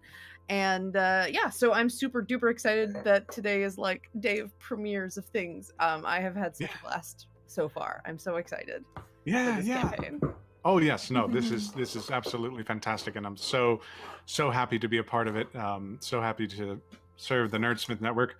Me, myself, and I'm Jason Cutrone. I am creator on the Nerdsmith Network, so honored to be a part of it, and DM extraordinaire, I suppose.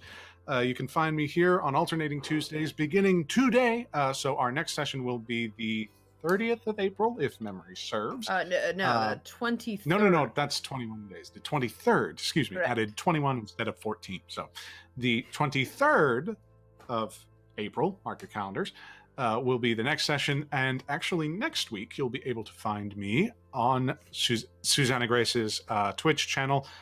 Lovely artist and lovely friend of mine, and incidentally of, well, on this camera, she's down here, but Rachel Denton is also on that show.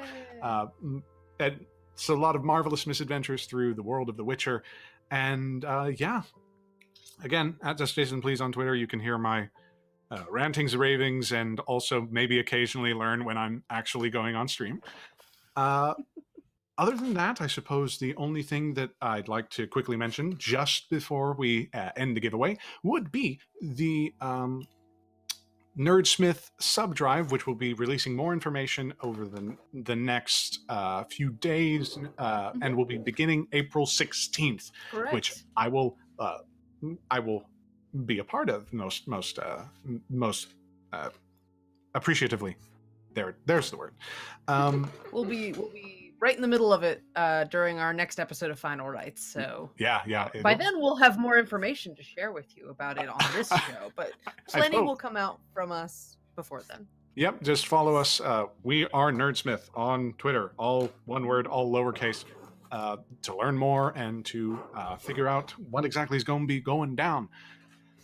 All right. I see that the giveaway might be ending soon, so why don't we go ahead and end on a high note and see who has secured for themselves a lovely coupon code for a set of... Oh gosh, no! Don't leave my head now. Scorched Metallic Rainbow or something like that from Die Hard Dice. It's pretty close. All right. So we have our winner is Chaotic Goodness Podcast. Hey! Hi, congratulations. We will reach out to you with the info you need for the beautiful rainbow dice. Absolutely. Scorched rainbow dice. Scorched Rainbow Dice, something like that. All right. Y'all have been amazing. Whoa, I'm getting a producer. Hold on. So stretch it out, guys. What was your favorite part of the episode? Oh. The end. I hated it. No. My favorite part was the friendship. The friendship we sort of made along the way. Yeah. Exactly. Friendship we're making along the way. Right, exactly. Pretty close. It's the destination, not the journey. We'll that get matters. there. Wait. I think I bring everyone closer that I talk to. Mm-hmm. Yeah, exactly. And I think that there's some lovely dynamics that are going awry, even right off the bat. So I can't wait to really see where that direction heads to all of you. Little bit of a hiccup in the giveaway. Creators are not. Little bit of a hiccup. Yes. Whoops. This was a viewer giveaway. We will we'll re-roll. We'll re-roll He's until we also get it not right. here Don't at the worry. moment, so we'll just tell him later. Yeah, I'm super duper excited about this. It's gonna be a really fun game. I'm really looking forward to it. Yes. Oh, and if you're on YouTube and haven't been able to catch us live, hello. It's very good to see you. Wanted to just let you know that April the 23rd at 2 p.m. CST and all the other relative time zones that are associated with that time, noon Pacific, will be having the next session of this very campaign. Come catch us live if you've got the time, and if you don't, continue to keep watching and continue to just give us your audience and your time. That means the world. All right, so we have our viewer winner of our set of Scorched Rainbow Dice is M. Bradell. Thank you so much for showing up, and we will have our mods reach out to you. Or do mods reach out to them, or do they reach out to mods? Logan, what is the order of that? Does it matter? Okay, just we will be in touch. Do not worry. Both. We will figure out a way to contact you with your code for your free set of Scorched Rainbow Die Hard dice. I will say, my set of Mythica dice ruined me for all other D20s. These are heavy as crap. They are amazing. Yeah. So this, but shiny and rainbow. What is not to love about that? Oh, nothing. Die Hard Dice, lovely sponsor of the show. And I think that's pretty much it. Embradell, good job on winning the giveaway. We'll be in touch. We'll get that out to you. And for now, I suppose it's nothing but goodbyes and adieus. Thank you so much, everybody, for catching up on this premiere and being a part of it. It's humbling and wonderful, and I can't wait to bring y'all some more. Alrighty. Adios, everyone. Thanks, guys.